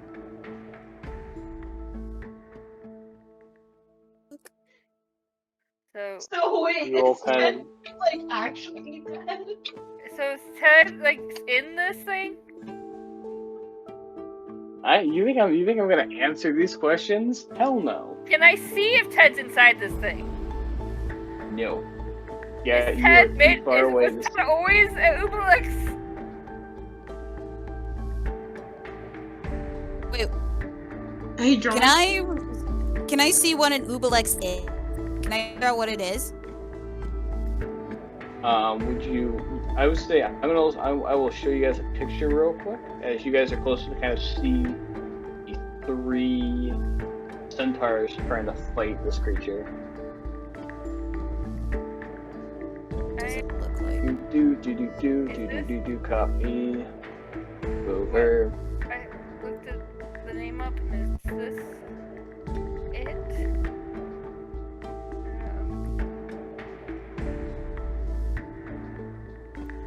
Yep, that's what I was looking up. Yep, that's creepy. Yep.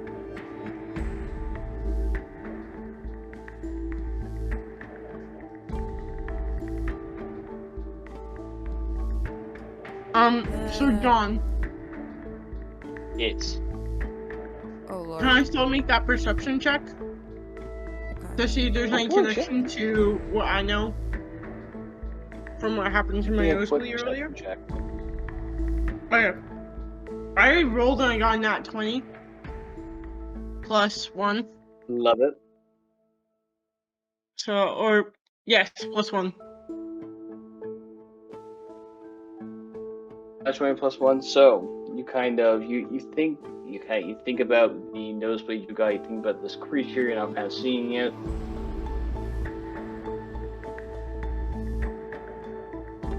And you focus. and not fully sure if it's the creature that's kind of bringing forth this thing, that caused nosebleed, or it's almost memories of what you saw before. But you feel like that there is something inside that creature that might help you answer that question. Okay. Do I get the feeling I need it alive or dead? Or...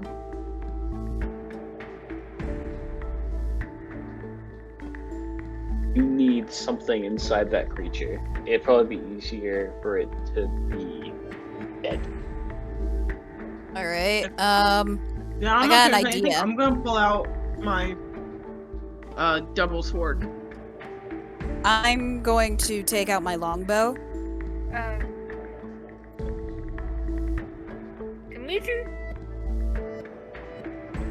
Alright, roll for initiative? We're gonna move over to the roll 20. Let's go. Okay.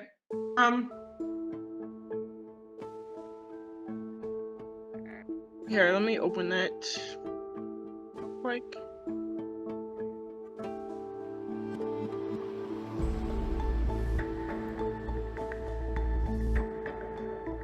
Sure, I got everything else set up. I think it should be there.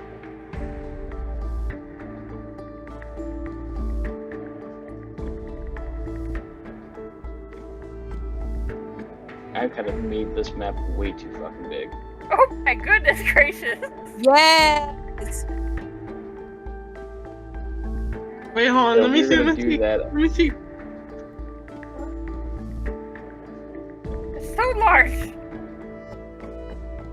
So that's So the tiny 24 by horse 20. man. I don't see anything. Why don't I see anything? This is a tiny horse mess! Do you see the grass? I'm waiting for it to black? Okay. Oh, what the fuck?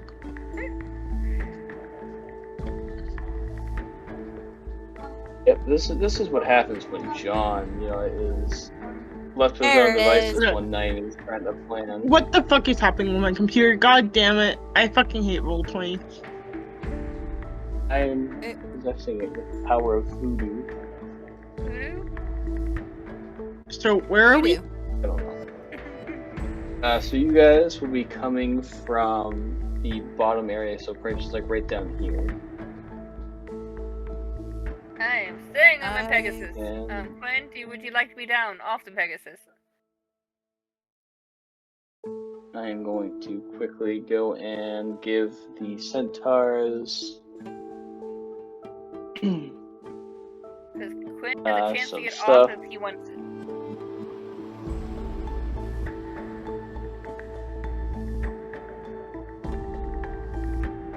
Try and get the Yes, map a thank- little bit better. Okay. I'm And trying to remember where the fuck is my... How do I summon my token?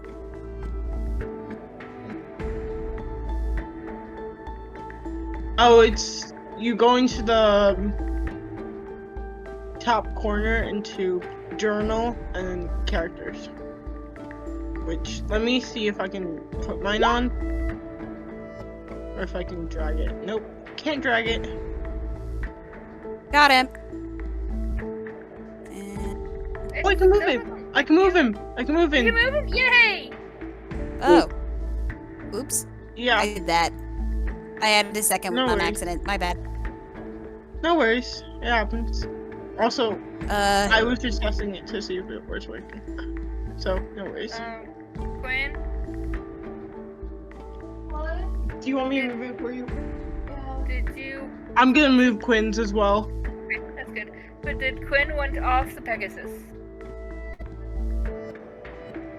Or does Quinn want to stay on the Pegasus above us? Above the fire? Or whatever you clicks. Maybe I can shoot people from above with my new gun. Ooh. You do have a new gun. I will say you are not proficient with it just yet. Yet. You're practicing. But I can eventually gain proficiency. Yes. Where is it? So- Where is the baby? Because yeah, I love the idea of Quinn with a gun. So, if you're staying with Call me a twink Vetis, one more time. we're gonna fly high. You like being called that, don't Alright. even play. Alright. So You call me a twink one more time. Pulled out gun. Alright, where is it? I just Picture picture this this stupidly stupidly long gun with Quinn not being so tall and large. Giant gun, little man. Ezra. Want the last two? That shall not have the green. No, I want. Let's do actually a different color. Let's do purple. There it Green is. and purple. Cool. Go grab my Elliot. I There guess it I think I is. made one.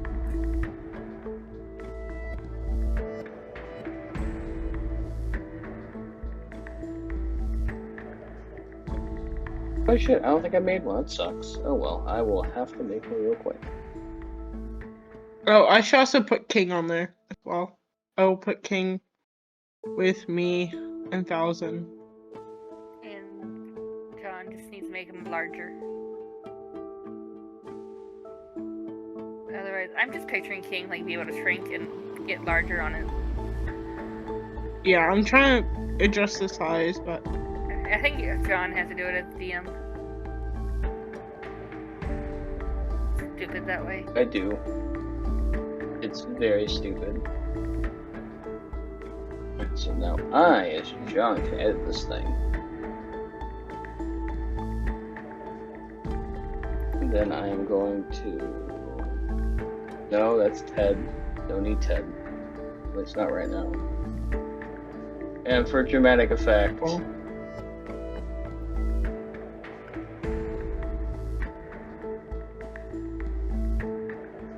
These creatures are usually a lot smaller, but this one is big. And then it's gonna have... Okay. I think that I should be able to see on the stream. Cool. Alright, so everyone's can on the you, map. I need... have a NPC thing for Dash.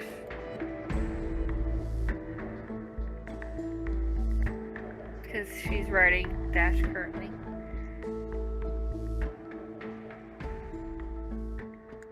Good then. I have a token if you would need one though. Yeah, give me one quick second.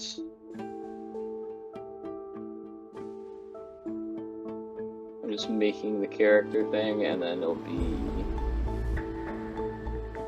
Yep, it is Rainbow Dash. It's not for Dash, it's just Dash. Dash. Dashing, dashing. Dash likes the Dash. Right, do I need to make anything? How big is the server need to be?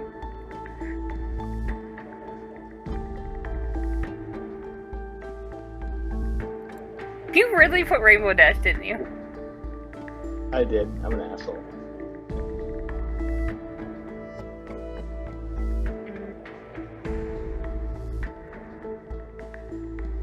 Alright.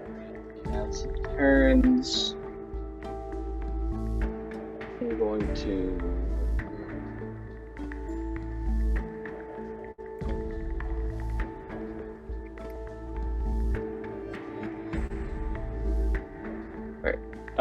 how big do I need to make King?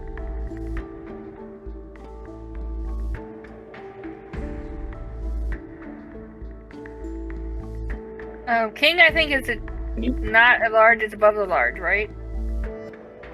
it's a medium, or medium or large, I believe, but it's King's yeah, a it's about large? that large. I'm not sure. We're just gonna... we're gonna determine it large because think he's bigger than a normal creature, so he's a Yeah. 4x4. I know Dash is large.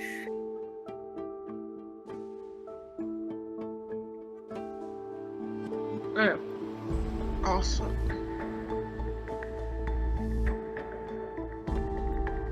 Second is Dash on the board. Yes. We just gotta make it bigger and under banana.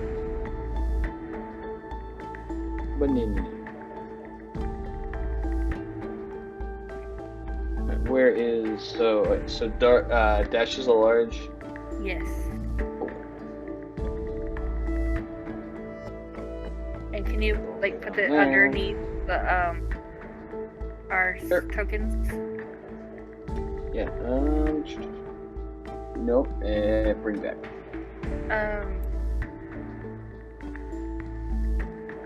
Quinn, do you want me to just keep us as a token group since you're on Dash as well? I was just gonna move Quinn, but well, do you want me? Because is Quinn staying on Dash? For now, yeah. Okay, just let me know, and then once Quinn's off, then Wylan can control. I'll just keep it Vetis and Quinn as a group with Dash. All right. No, you're fine. No worries. Can Quinn see? Oh yeah, you're together, so you guys can see the screen. Yes. You guys are always on my TV, so it's a big projector on the wall. So I'm used to Ezra not having it hating her. Roll20 doesn't like her. Yeah. That's fair. So, I'm just like I was gonna share my screen if I needed to. Yeah, for right now. I appreciate that you remember that now. But no, I can see it for once. Okay, good. Alright, so I need everyone to roll me their initiative. Mine was a 12. Here, I can probably Yours was just do this. Add turn. And 12. you rolled pretty low tonight, holy shit. I rolled it through Roll20 and Roll20 hates me. I should know better. Wait, so initiative is just not. It's just. What? Your initiative. D20. It's a D20 plus your dex. Mine, unless you have a special initiative add on to it. Okay, let me 2 seconds and then. It's a 14 for me. Alright. I got a 15. And you guys heard Quinn, right? 14? Yep. Quinn got 14. You got 15.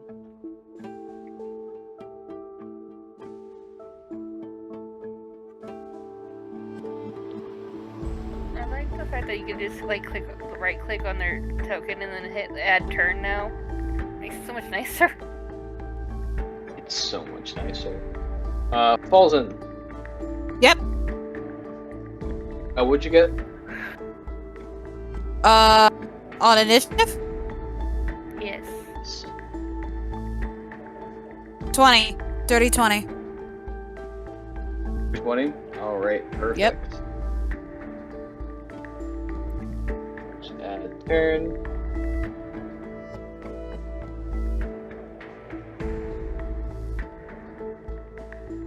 Great. Where's she on the twice? 30, 20. Alright, so as we get into initiative, let me go grab the fun music that I found. Vetis I is going did to preparation. Okay, yay, preparation! Vetis is going to ask Quinn how close he needs to be.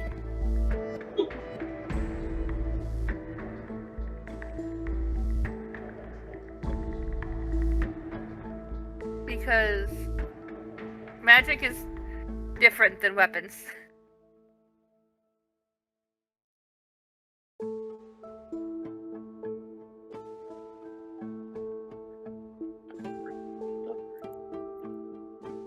How close do they need to be for your weapons versus magic? Your range, yeah.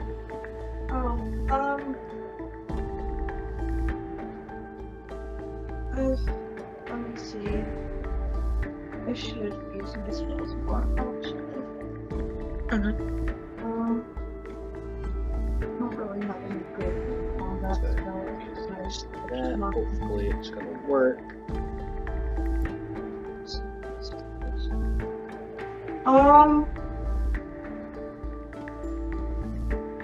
Oh, I do have a short bow. I have a short bow and a gun for ranged weapons. I'm not sure what the range on my gun is, though. It's all good. We love guns here. Yeah. Alright, so... So, what's the range of Quinn's gun? Do you know? Off the top of my head, I think...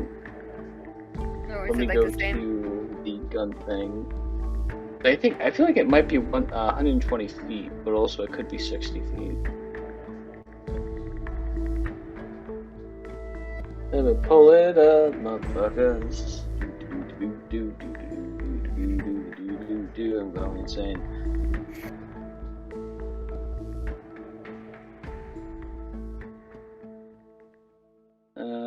Gallomancer, Gunslinger guns. So, Quinn, you have a brain long pistol. Your range is 30 to 90 feet. Cool. So 60 feet above it is. Wait, do you need to be 30 feet close, or? So 30 is the good one? So 30 feet above, got it.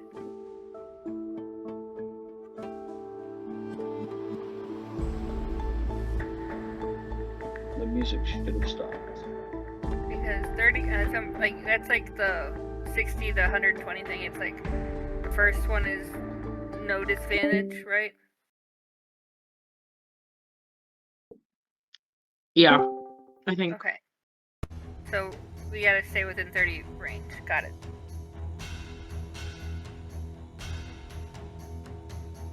Awesome. Alright.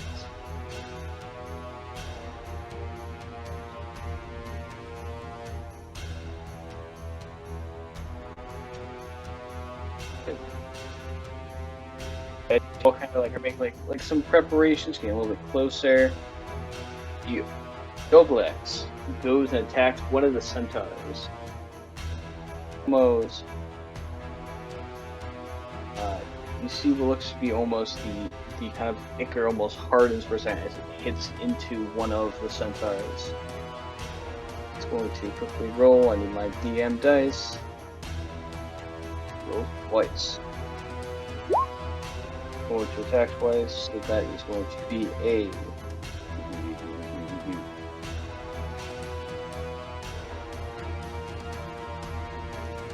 I have so much random stuff.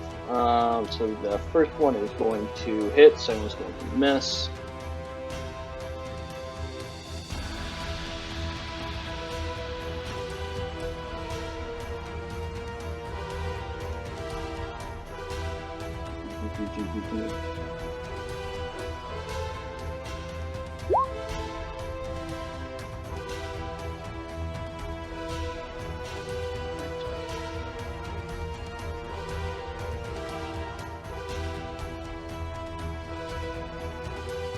As the centaur to its to the creature's right is a total of has 6 bludgeoning damage as kind of one of these kind of like moves, like kind of punches, shoots up and hits the creature.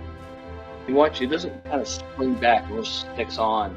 Most because it kind of start going into the centaur's kind of nose and ears.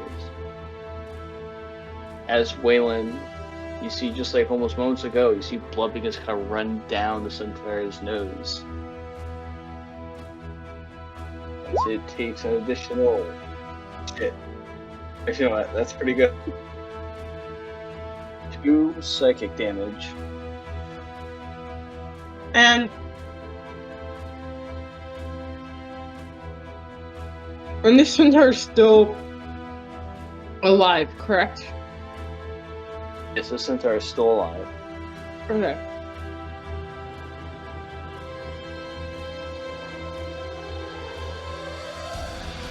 And that's all. Actually, nope.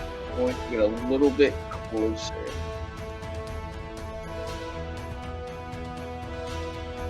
And that's the end of its turn. You all can kind of see that this creature is trying to consume the centaur.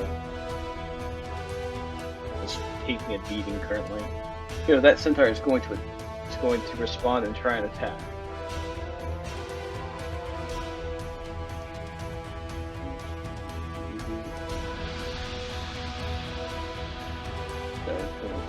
You see, these centaurs kind of have these very long pikes. If it kind of goes to stab up, it's going to.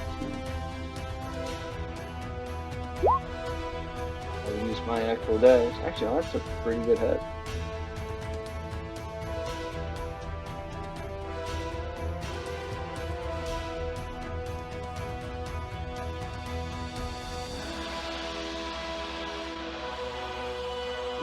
The fight kind of stabs up. And you watch almost the gelatin-like body of the obelisk against almost jiggle. Yeah. My brain don't like it. Takes 11 piercing damage. And then the creature is kicked by the centaurs and trying it kind of pulls away the creature.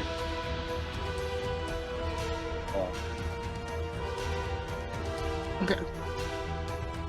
And you see kind of as the kind of hooves flap try and kick, it kind of hits it goes into the creature's side a little before the centaur.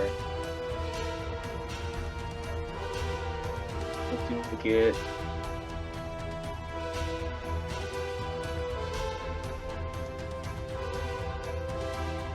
gonna go over there, and that is the end of the centaur's turn. Falzen, you are up.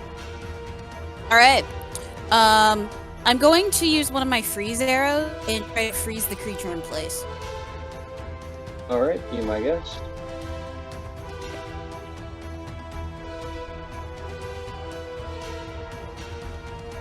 Does a 16 hit? A 16 will hit. Alright, cool.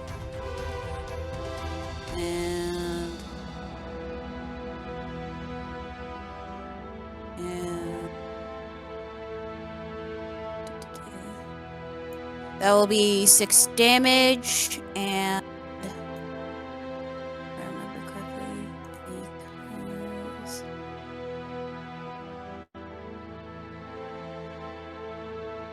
and we can just do it will be 8 damage because I took on the archery, and because I took on the archery feat. And what else? Nope, that's it. 8 damage? Yep, 8 damage, and it should be like freezing in place. Alright. Does that have to make a check or anything, or is it just stuck there? It's stuck. Cool. Those little bombs? Like, you know, like those little, I think we talked about this, of it, if I miss, it'll just freeze the thing that the arrow ends up hitting instead of the creature itself. Yeah. I think we talked about it. Yeah. Either if we didn't, I remember I gave you some kind of magic arrows, so you just kind of pull the arrow back, the breath, and it flies through the air and lands into the creature.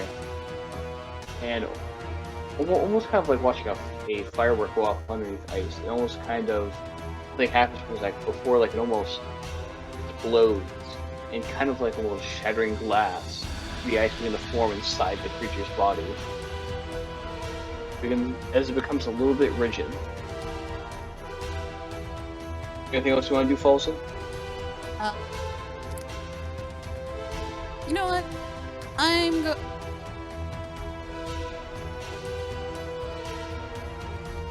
going to try. How far away is that other centaur from me? How injured is this other centaur? So this centaur, he's looking pretty bad. Like I would say, like with like a quick eye glance, he looks to be almost below half HP. All of them look to be below.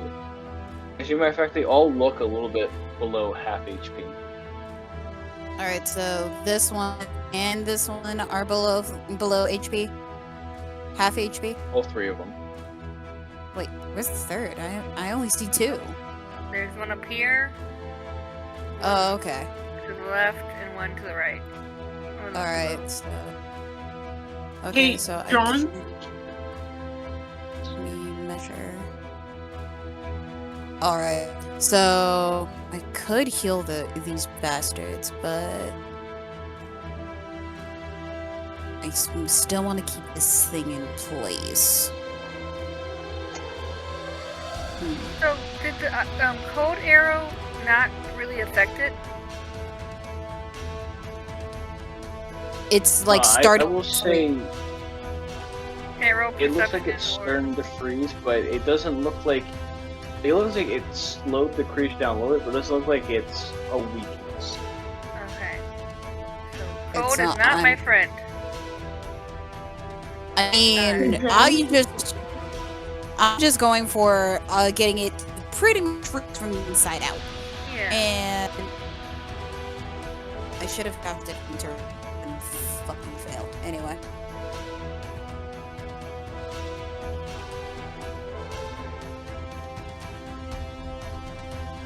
Oh well. I'm going to cast. Launch another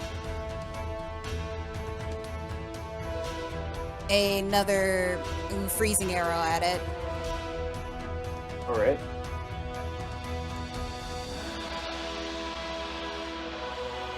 Does 27 hit?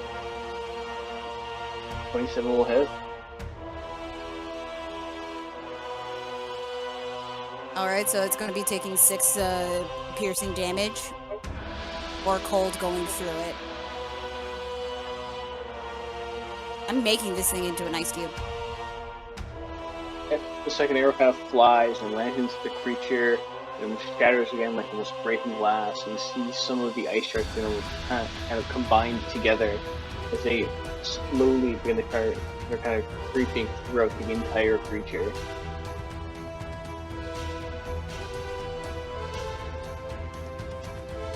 Anything else you want to do, Falzen?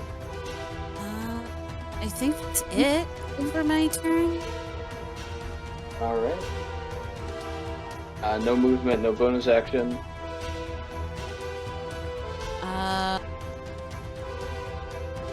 I'll use my bonus action to cast Hunter Mark so that when the next time comes around, I'll just be able to cause more damage. Alright. On the creature. You love Hunter's Mark. Yes, I do. Alright, so Hunter's marked. After that, Wylan, you're up.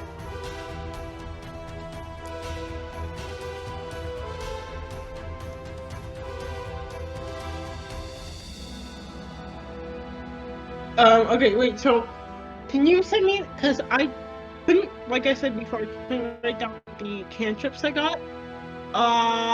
Could you send me the link, because when I try looking it up around, it just doesn't register as an existing thing?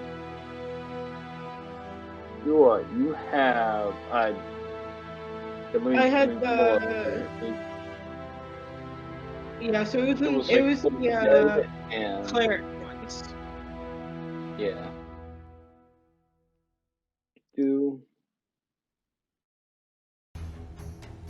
Spells. I know it was Toll the Dead. I don't remember the other one. It was the other necromancy one. So, yeah, it was Toll the Dead and Spare the Dying. Okay. Yeah, could you send me the links so I can like look at them? Sure, let me send you Toll the Dead first, because I think you'll probably be using that one first. Is Toll the Dead. And then Spare the Dying.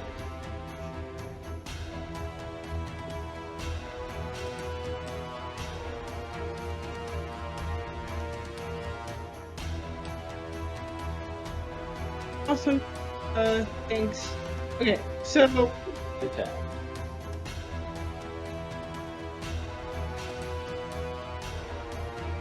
Okay. Wait, so does King not have a thing for this? Or... Oh, I was just gonna have King act right after you do. Awesome. Okay.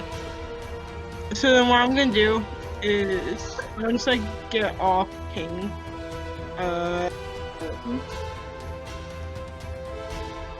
I don't want to get too close to this thing.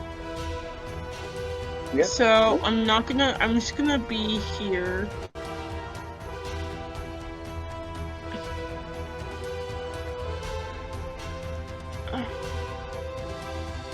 And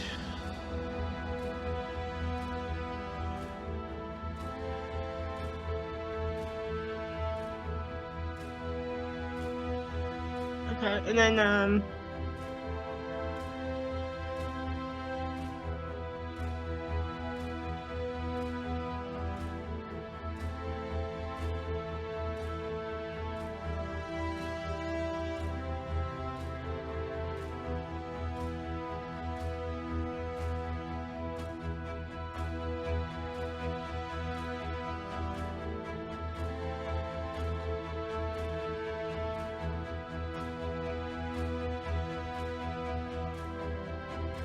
Yeah, are you I'm gonna gonna cast a spell? I'm gonna cast a Bane. Okay.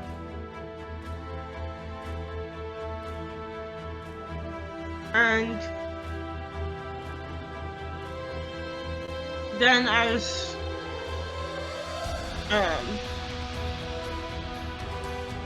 a bonus action, I'm gonna cast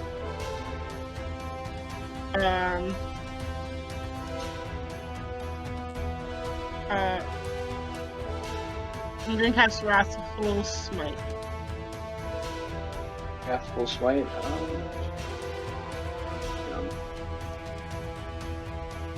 D&D has a rule where you can't do like 2 leveled Okay. spells in a single turn. Okay, then what I will do instead is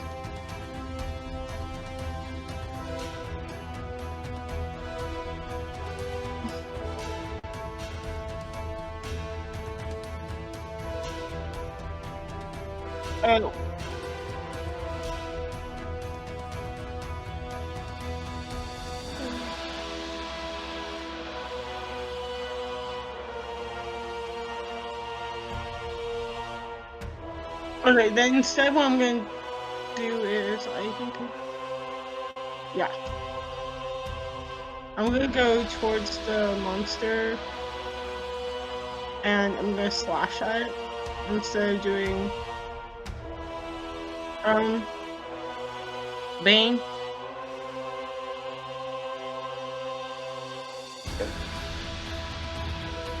I'm just going to try to do as much damage to it as possible.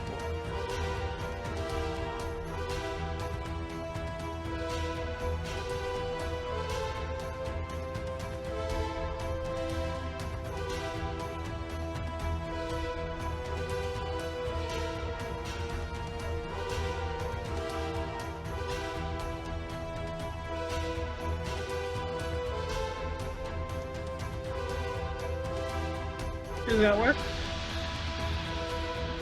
Yeah, it would work. Let me know what you roll to hit. Okay, so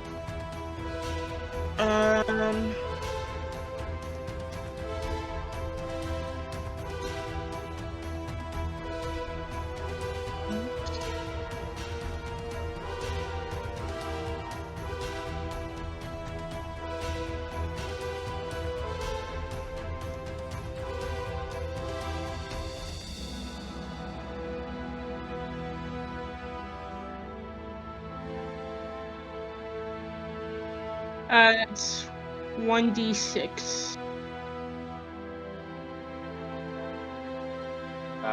What'd you roll? What'd you get to hit? To hit is anything. So I got 16, and it's anything above 12, I believe. Alright, so you got a 16. I think you do hit. I just want to double check.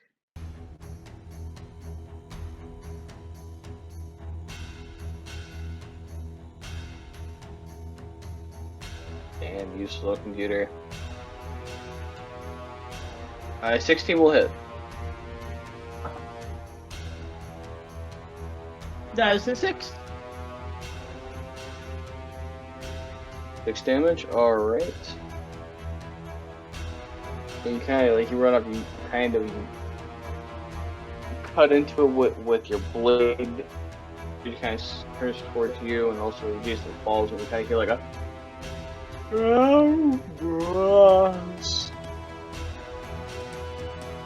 The ice beams are kind of still growing, cracking as the creature kind of turns.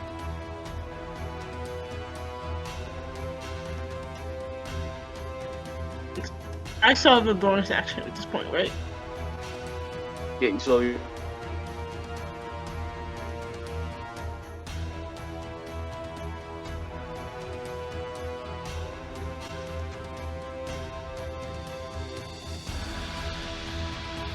Do I know if anything inside of this monster is deceased?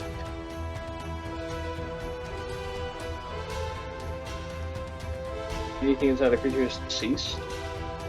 Yeah. Yes.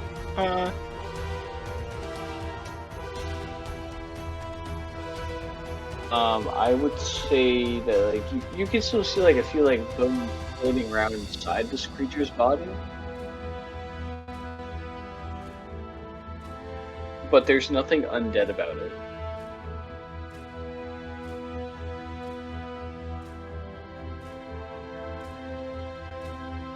Okay.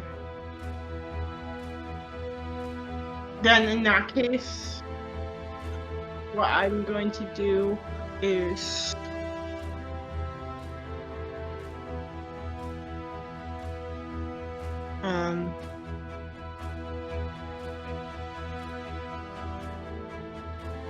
I'm going to cast Shield of Faith. Okay.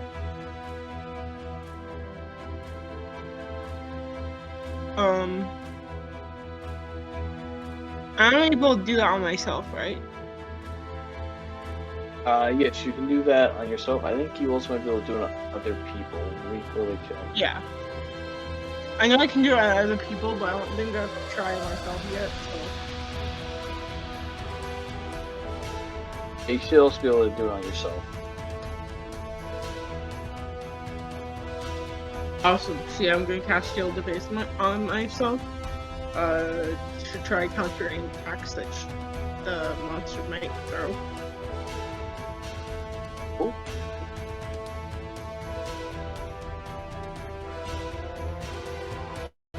Okay. There's nothing else you can do. And we'll go to Quinn. You are still up in the air. Okay? Oh wait. Are we... Okay. Are we not doing King, or...? Oh yeah, sorry. I mean, the only thing that King would do would be to run up next to me and try to do bite damage let me see. Yeah, have King run up and make a bite attack.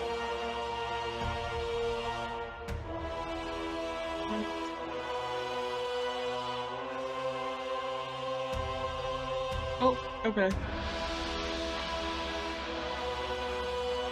Sorry, give me 2 seconds. I'm trying to find Good. King's sheet.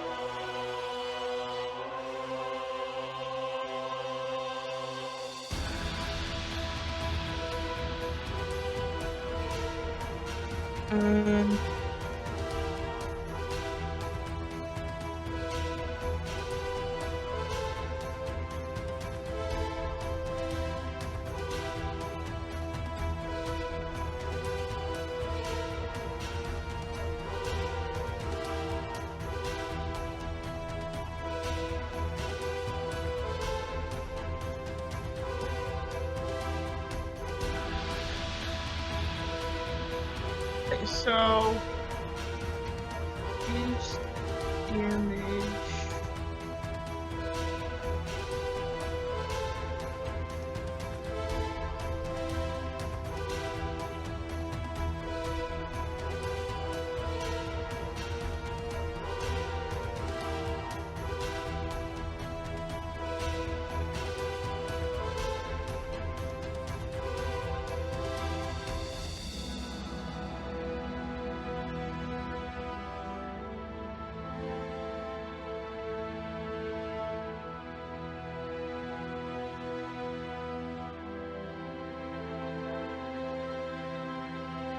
Okay, then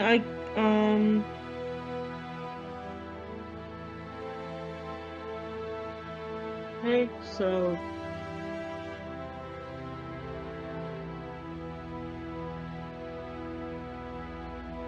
okay, I got 15 that hits. So then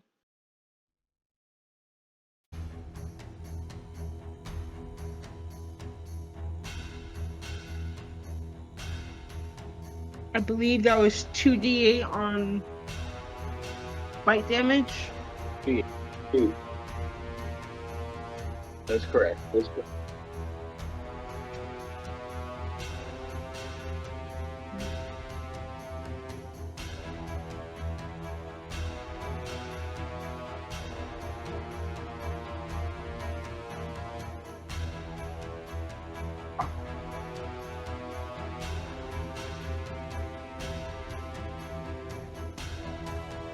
And do I add the +5 or no? Yes, you would also add the +5.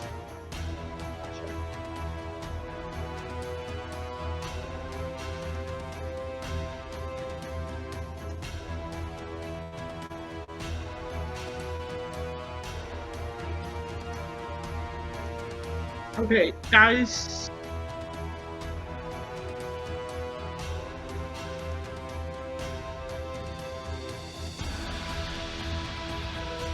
That is 17 plus. Am I doing fire damage with this as well? Yes. Okay, so then Ooh, so you get to test cold and fire.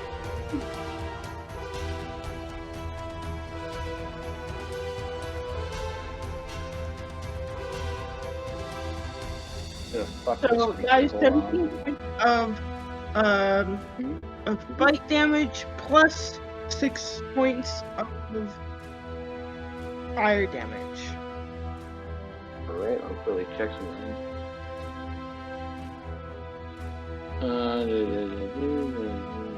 Cool. So you see as King kind of runs up and bites into this creature, and Slava being almost mad like fire. It's like something's kind of ripped away and it kind of burns inside of King's mouths. You watch the creature, as the ice begins to kind of burn away, you watch the creature almost begin to tremble a little bit in fear. It does not like the fire. It does not like the fire. Okay. That's good to know. That is very good to know. Good king. The Borg. The Borg. Alright, is there anything else King can do?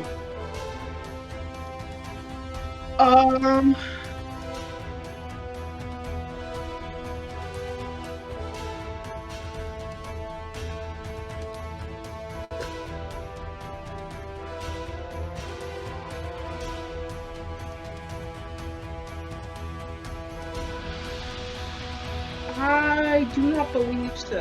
I believe that is it. But actually, I will make it so that he is over here. Because he still had some movement left. Sounds good.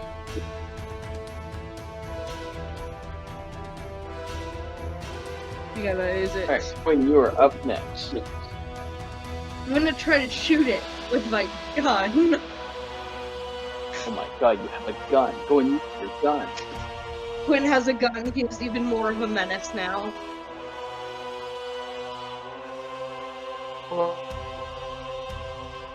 Oh, child.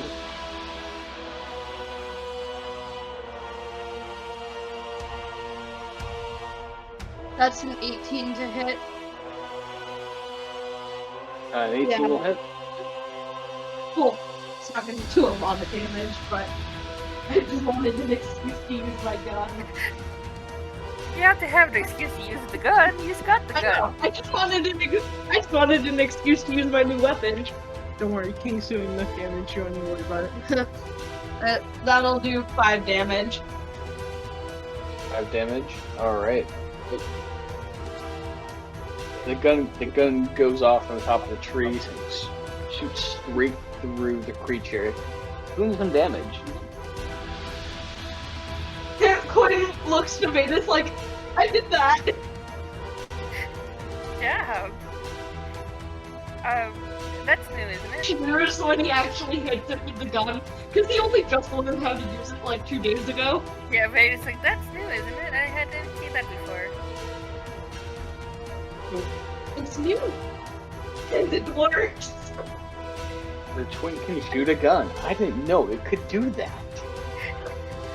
It's new. It works. Alright, so anything else you want to do, Quinn? I think that's all I can do for my turn. Alright. Vetis, you just watched Quinn shoot this creature and it's still up. What would you like to do? Vetis is kind of gonna have dash position like right here. At like still 30 feet up. Yep. And she's going to try to cast a spell. And Quinn will get to witness a shocked look on her face when the spell she casts is different than what she's suspecting. Let's see if I hit with it.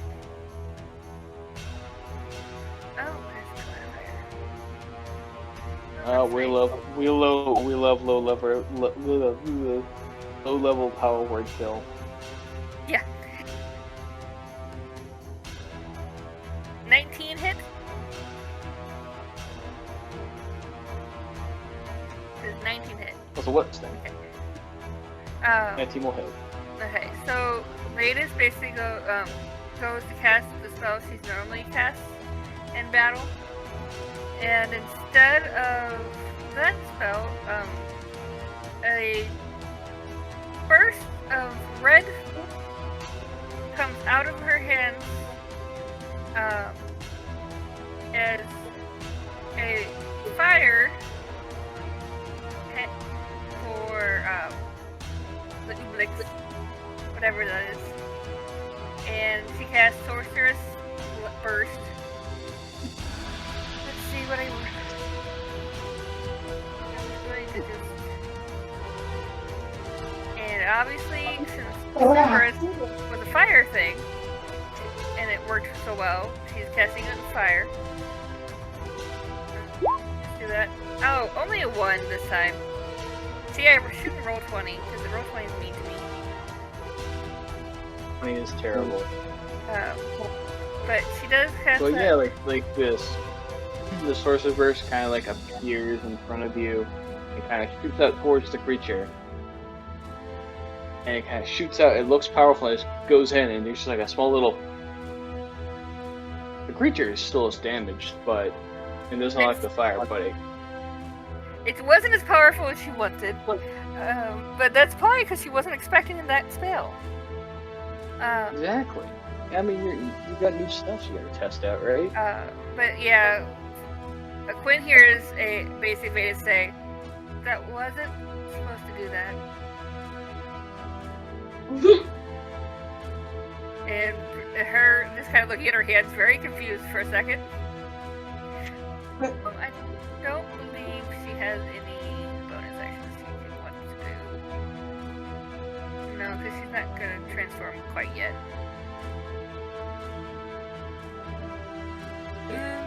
That's it. Oh. So after Vetis is first, the centaur is going to pull out their bow, pull it back, and release.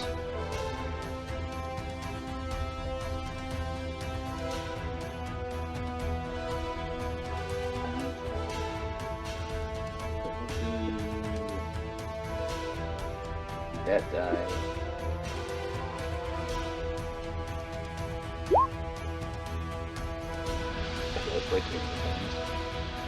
So that one will hit and that one will miss. Yes. He pulls back on. It knocks like 2 arrows, repairs kind of one. First one flies through, nails into the creature. Second one goes a bit too wide.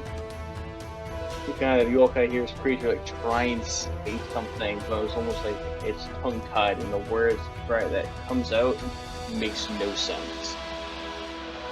As the creature is going to take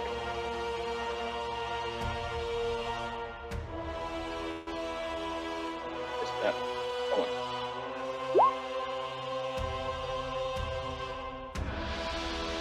I don't need a d20. And you rolled 20 high mortal on me.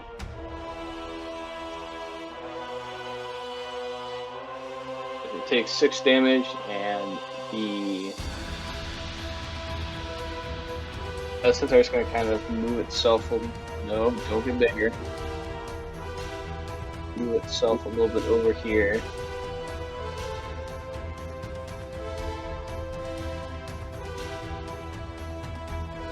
The next centaur is going to try and do the same thing.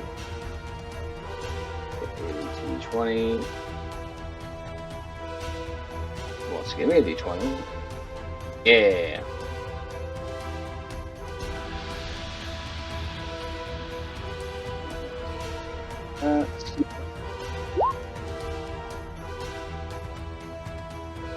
Both those are going to hit. Perfecto.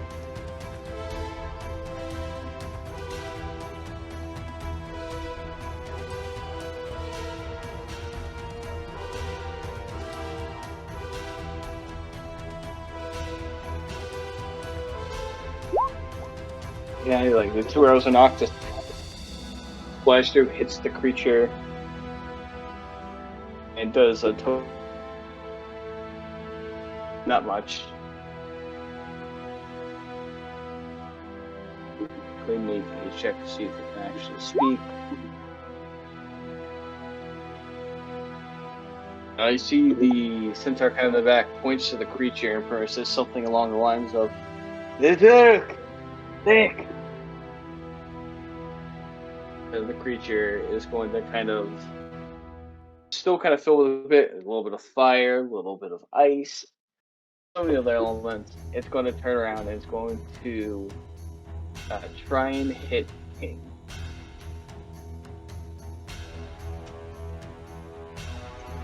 It's going to do that.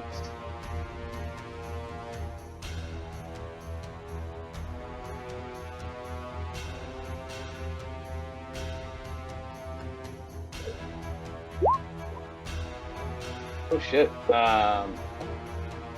That does a 27 hit. Does... Oh no, that 20 is not for the centaur. That's for the Oblak. Bad Oblak. Does a 27 hit King? Sorry, huh? What's happening? I'm attacking. The King is getting attacked with a crit. Give me 4 seconds. You're good. Get the damage ready. Let me know when you're ready. What was the? 47. Yeah, that hits. Oh. It's okay. Wait. How much was the damage? So King takes 15 bludgeoning damage, and this also becomes magical. And then King's also going to take 2d4 psychic damage.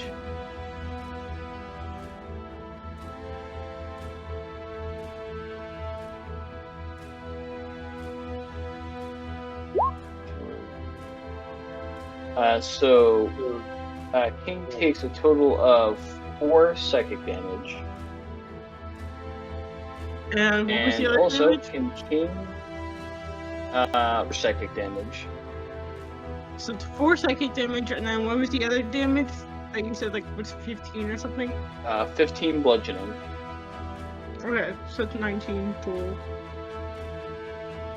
19. Also, can King make me a wisdom saving throw? Oh god, okay. Yes, sure.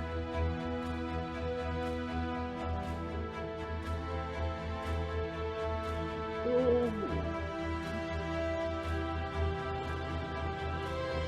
That's a 15. Plus... 15? Plus, you said wisdom? That's 18. 18? Oh wait, no, sorry. Saving throw? Yes. Oh, okay, we're good then. Okay, so that's...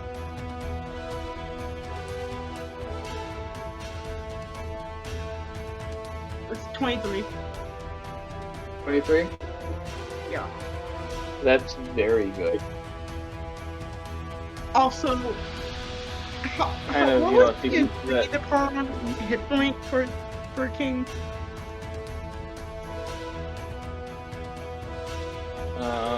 Let me quickly check our DM. Or is it just the way it says on the thing? Because if it's what it says on the thing, then we're fine.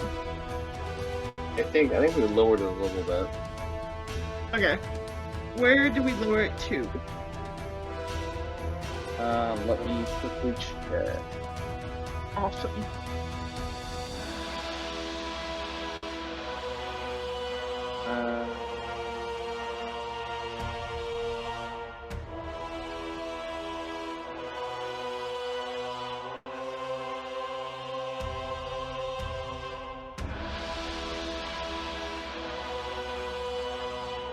We talked about halving it, so hang on, give me one.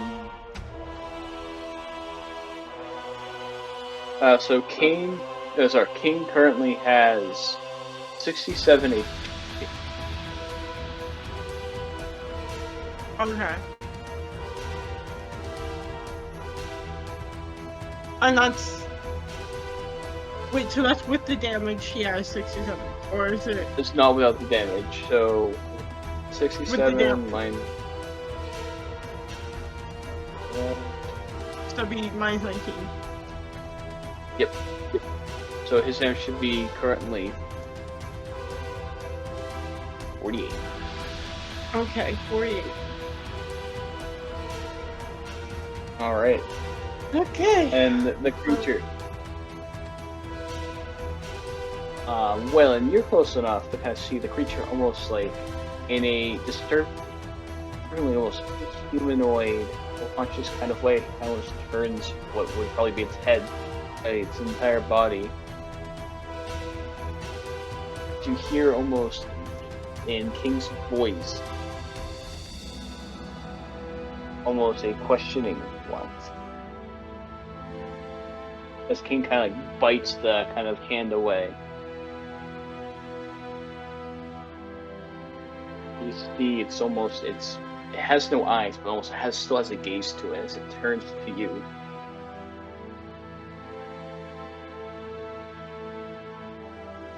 It's going to hit you. And you D20. I need to buy like a quieter fucking dice box, because the ones I have right now make too much noise when I roll. We don't hear it, so you're good. I know you don't, but my mic will pick it up.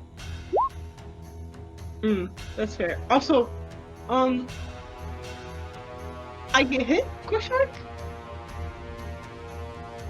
mark? Does a 12 hit you?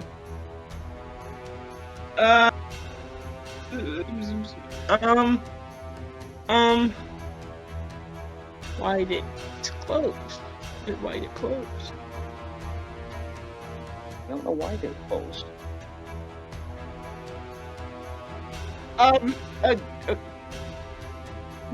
Wait, you said 12?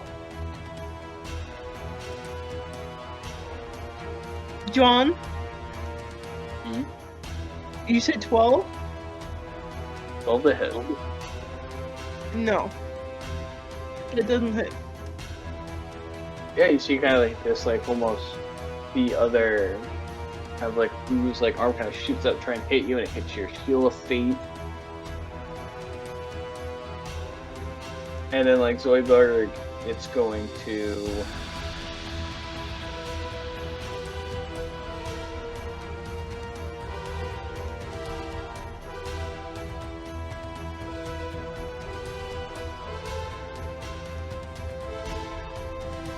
it's kind of gonna maneuver around you. Ooh, wait, hold on.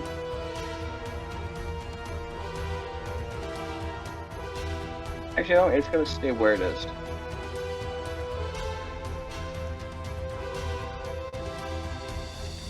Okay. Oh wait, hold on, I forgot it's one other act. I can still do it. So before the centaur kind of acts, something very interesting happens. The map does not move.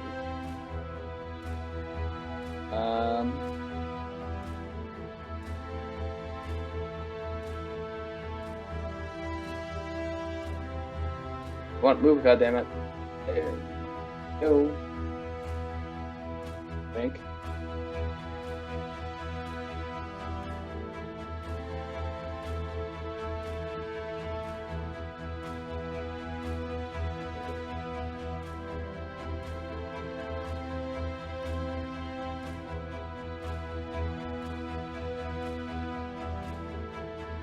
See almost appearing out of the wood line.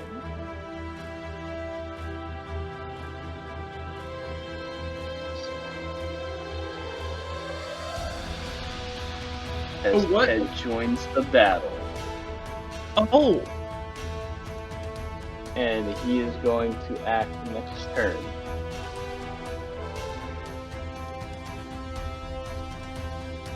Okay.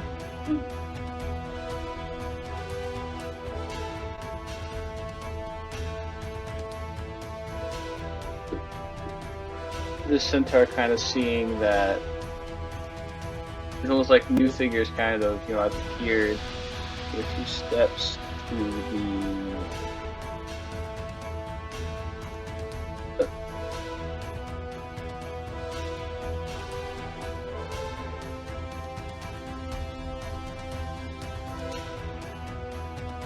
and you see it pulls out its bow.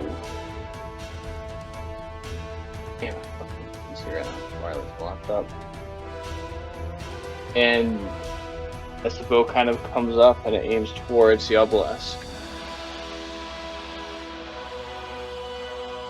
you see it moves slightly to the right.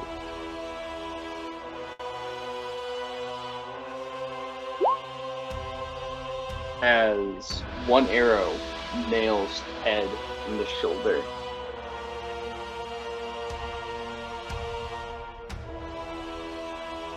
Ted's there? The arrow goes a little bit wide.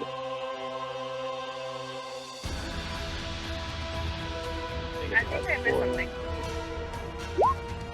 Yeah, So at the end of the obelisk turn, it appears out of the wood line, and then the centaur pulls back their bow and fires on Ted.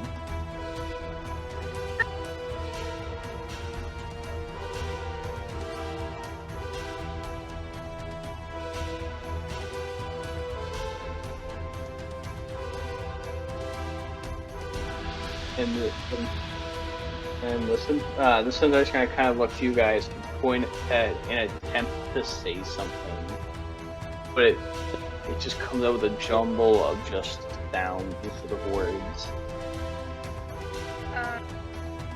Is it like a language or not language? It sounds almost like a language. It's like a stroke patient who's relearning how to speak, as he knows what he's trying to say, but his mouth is just not letting him word.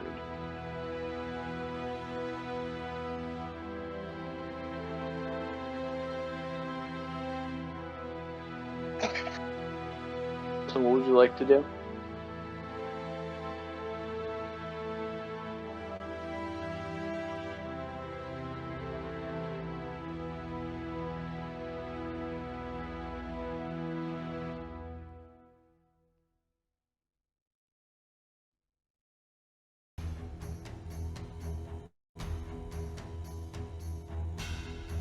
Falzen?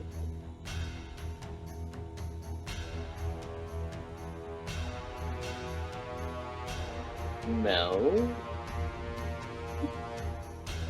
Sorry. I think we're falling asleep. A little bit. Oh, we're gonna be ending soon. I'm sorry, I'm pushing this so late, guys. You're good, you're good, you're good. Alright, so Ted's right there. Centaur just shot at Ted.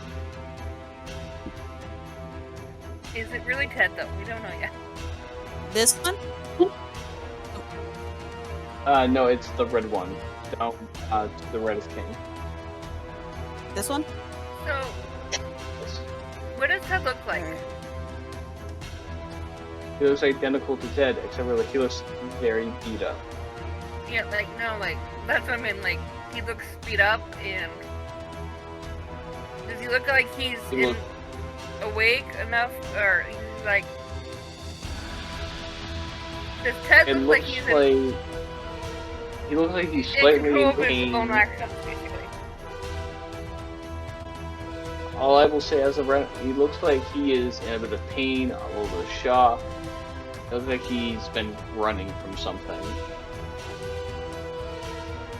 Alright.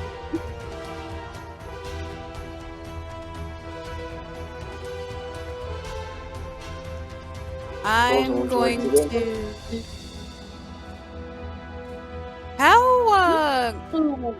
How fucked up is the ooze creature? This creature looks just about bloodied. So not bloodied yet, but... Alright, so I'm going to... shoot an arrow and casting Hail of Thorns. Alright.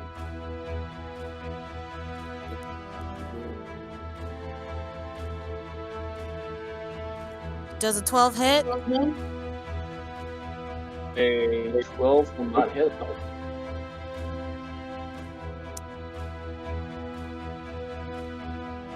Oh.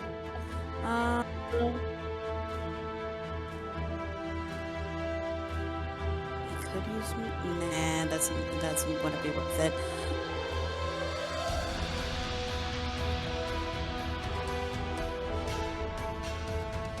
I will try again and try to hit it while casting Hail of Thorns. Alright, try again. 22, let's go. 22 will hit. Right.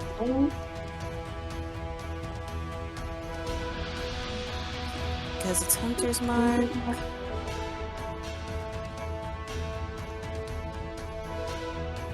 Alright. It's going to be taking 10 damage.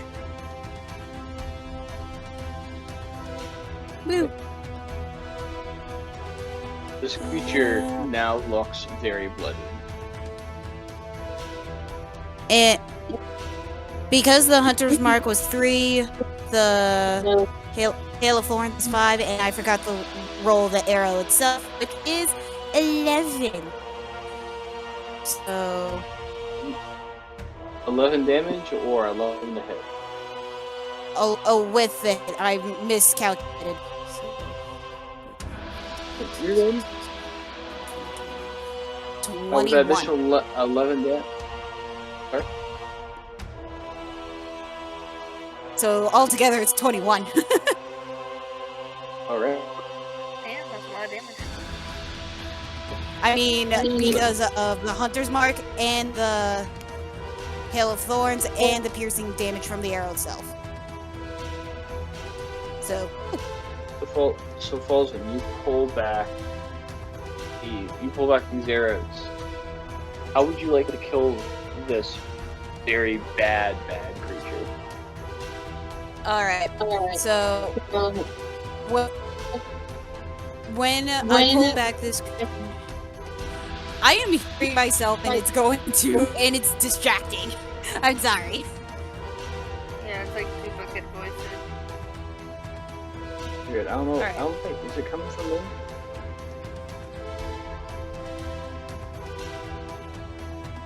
Mute and let's see.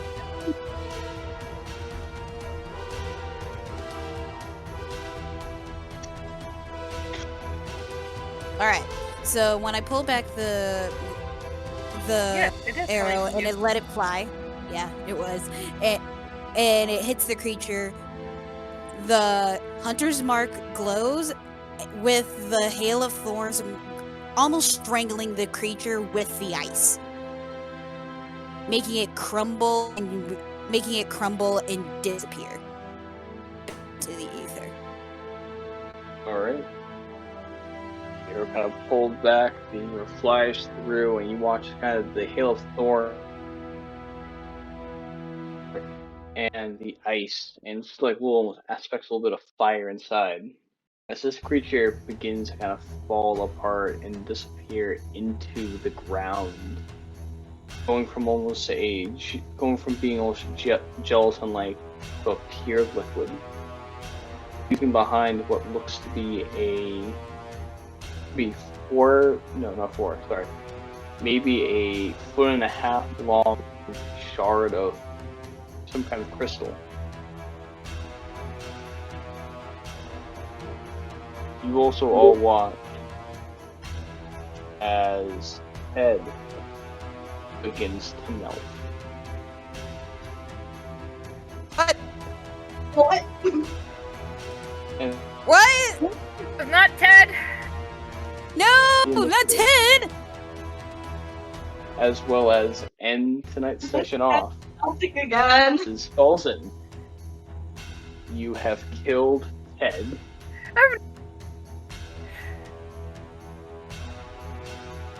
What? Wait, actually, or like? We know. going to commit seppuku later.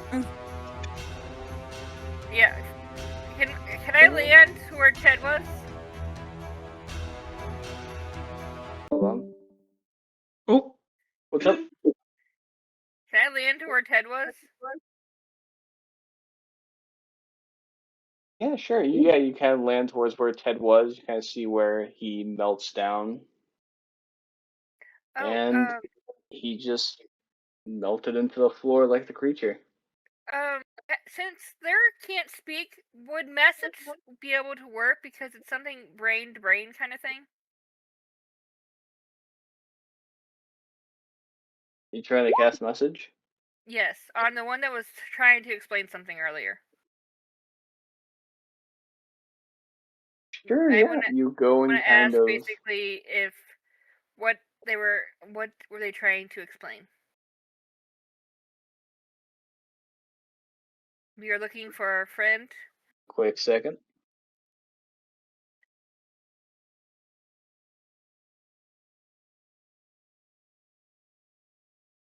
Oh, message.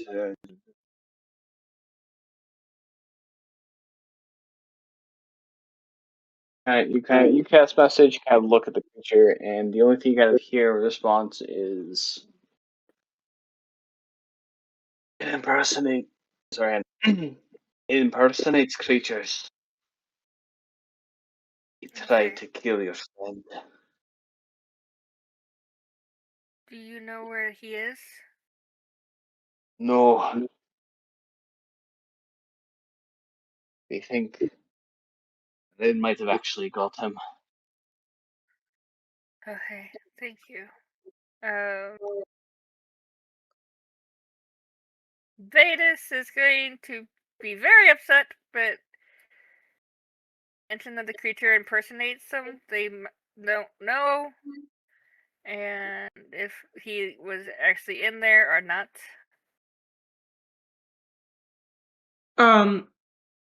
While this happens, Wylan's gonna go over to where the creature was and start checking the body for anything that has a possible connection to what they already know about some of the coincidences that happened during the fight and before it.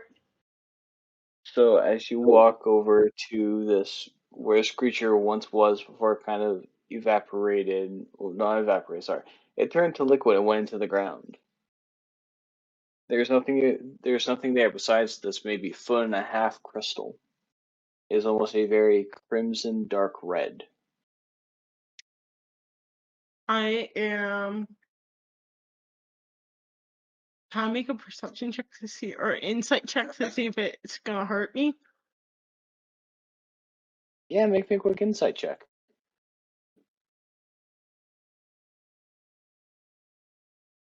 That's a nat 20. Holy.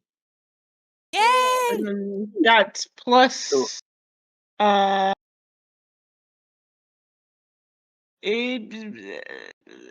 +1, so 21. 21. So as you look at the creature, as you look at the crystal, you study it. You don't think by touching it it's going to hurt you. But I would say almost as you kind of look a little bit closer at it, you can almost see pain. See what? You can almost see pain within the crystal. Pain? Pain? Pain. Yes, pain is in like the feeling of pain. Okay. I'm gonna pick it up. Make me a wisdom saving throw. Okay. Crystals. That's ooh. Okay, I can work with that. That's wisdom. So it's a dirty 20. Okay. Let's go. I am going to give you the choice. And I'm not going to explain any further. You pick up this crystal, you can see pain within it. Almost the emotions trapped within this item.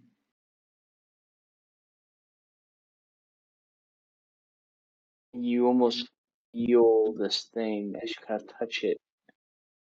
It commands for you to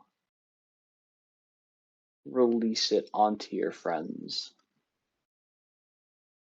Whatever is inside, it demands for you to release it. You hold it within your hands. Almost memories of what you saw in that almost dream-like thing you had maybe hours ago. Wylan, do you release what is inside of this crystal? No. Wylan is going to kind of make the connections that they make, realize what it's gonna do, and he's going to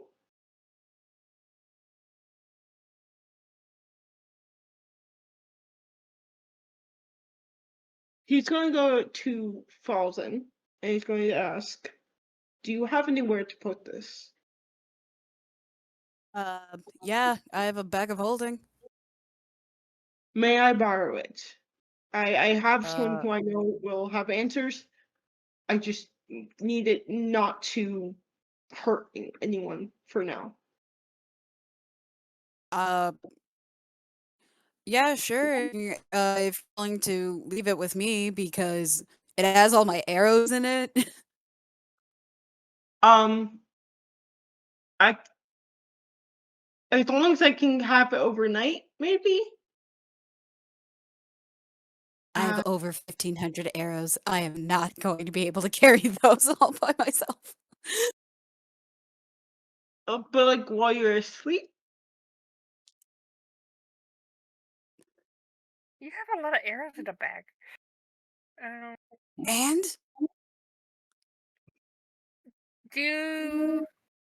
Lead box. Do we have one of those?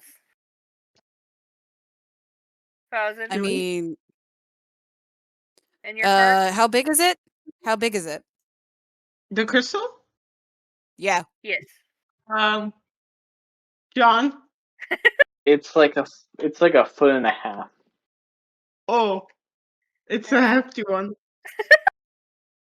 I mean, that's not bad for crystals. I mean, if it's 1.5 foot thick, that's a big boy. But length. If it's only 1.5 foot in length, it's not that bad. You know, it's just 1.5 foot length. It's kind of like holding a very glowing red icicle. All right. Yeah. He empties out a treat bag that Trickle just goes after, like a little pile right next to him, and just tosses him a now empty treat bag that just happens to be nearly 2 feet. So it's good. I'm gonna put the crystal inside and I'm gonna attach it to my belt. Yeah, you slide the crystal inside, you can attach to your belt, and it's there, swinging a little bit. He unironically apologizes to Wylan, because, come on, when you have a bag of holding, you will use it to fill weapons. I don't ammo. Personally, because if I had a bag of holding, I would do probably the same thing. So, or I'd put all my creatures in it. So that would be worse. Oh, you would not. They would die. Nope. Yeah, they only have a minute of air. I would make a fun trick. Have like a scuba mask each to pop out the side or something like that. It would work. Imagining Wylan. Just imagine like Wylan pushing King. Scamander. Exactly. I would make it into a mute Scamander case. Something along those lines. You'll pull a newt. Yeah, I'll pull a newt. I'm just imagining Wylan pushing King inside and just putting like 3 scuba masks on. It's like, here, just hold no snorkeling mask on. Like, yeah, just breathe out of this. I'll just leave the zipper open a little bit. Do you really think you could get Princess to wear a scuba mask? She would do anything to stay alive, so yes. Also, if I bedazzle it enough, she'll like it. Okay? Besides the crystal, is there any signs of Ted in that pile of debris and bones and everything else? If you look around, I would say you find the cloak. The what? The cloak. Poor Ted. Vetis? I can't believe we killed Ted when Mal isn't here.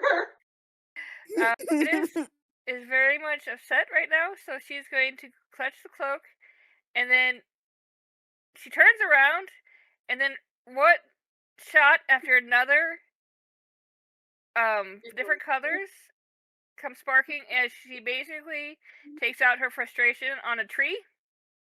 And the new spell she just got basically lets me pick 7 different lovely types. So basically, all of a sudden, acid, cold, fire, lightning, poison, psychic, and thunder pretty much go one after another towards that tree as she takes out her frustration. And pretty much her upset. As the tree takes every hit, at some point kind of just starts to creak and falls over. And we will end tonight's session off with you all murdering Ted. Yes. Murdering a monster. And Vetis pretty much collapsing and crying at that particular moment. Falzen is up there in a tree. Hmm? Falzen is up in a tree with his little buddy. Okay. And then, is there a possibility for Wylan to do a quick, like look over of the area just to make sure that they haven't not noticed something? Sure, yeah. Make me one final perception check.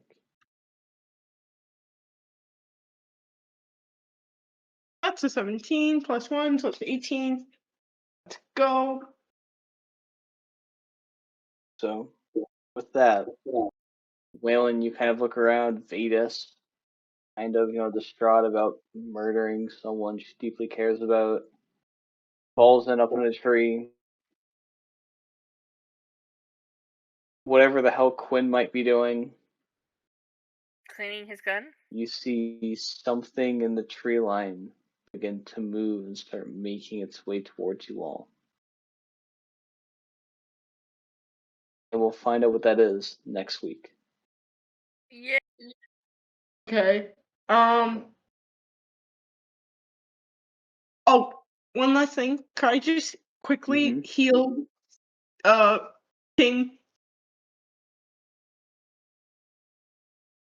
How are you healing them? With lay on hand. Ooh. Sure, you lay on hand, you kind of, you generally kind of pet King, and he heals up a little bit. Yes, okay, that's it. That's all I wanted to do. I just didn't want to forget. Cool. Hope you all had fun tonight. You murdered a friend. I murdered a tree as well. And murdered a tree. Are you going to tell them, or are they just going to come back and be like, "Wait, I'm dead"? No.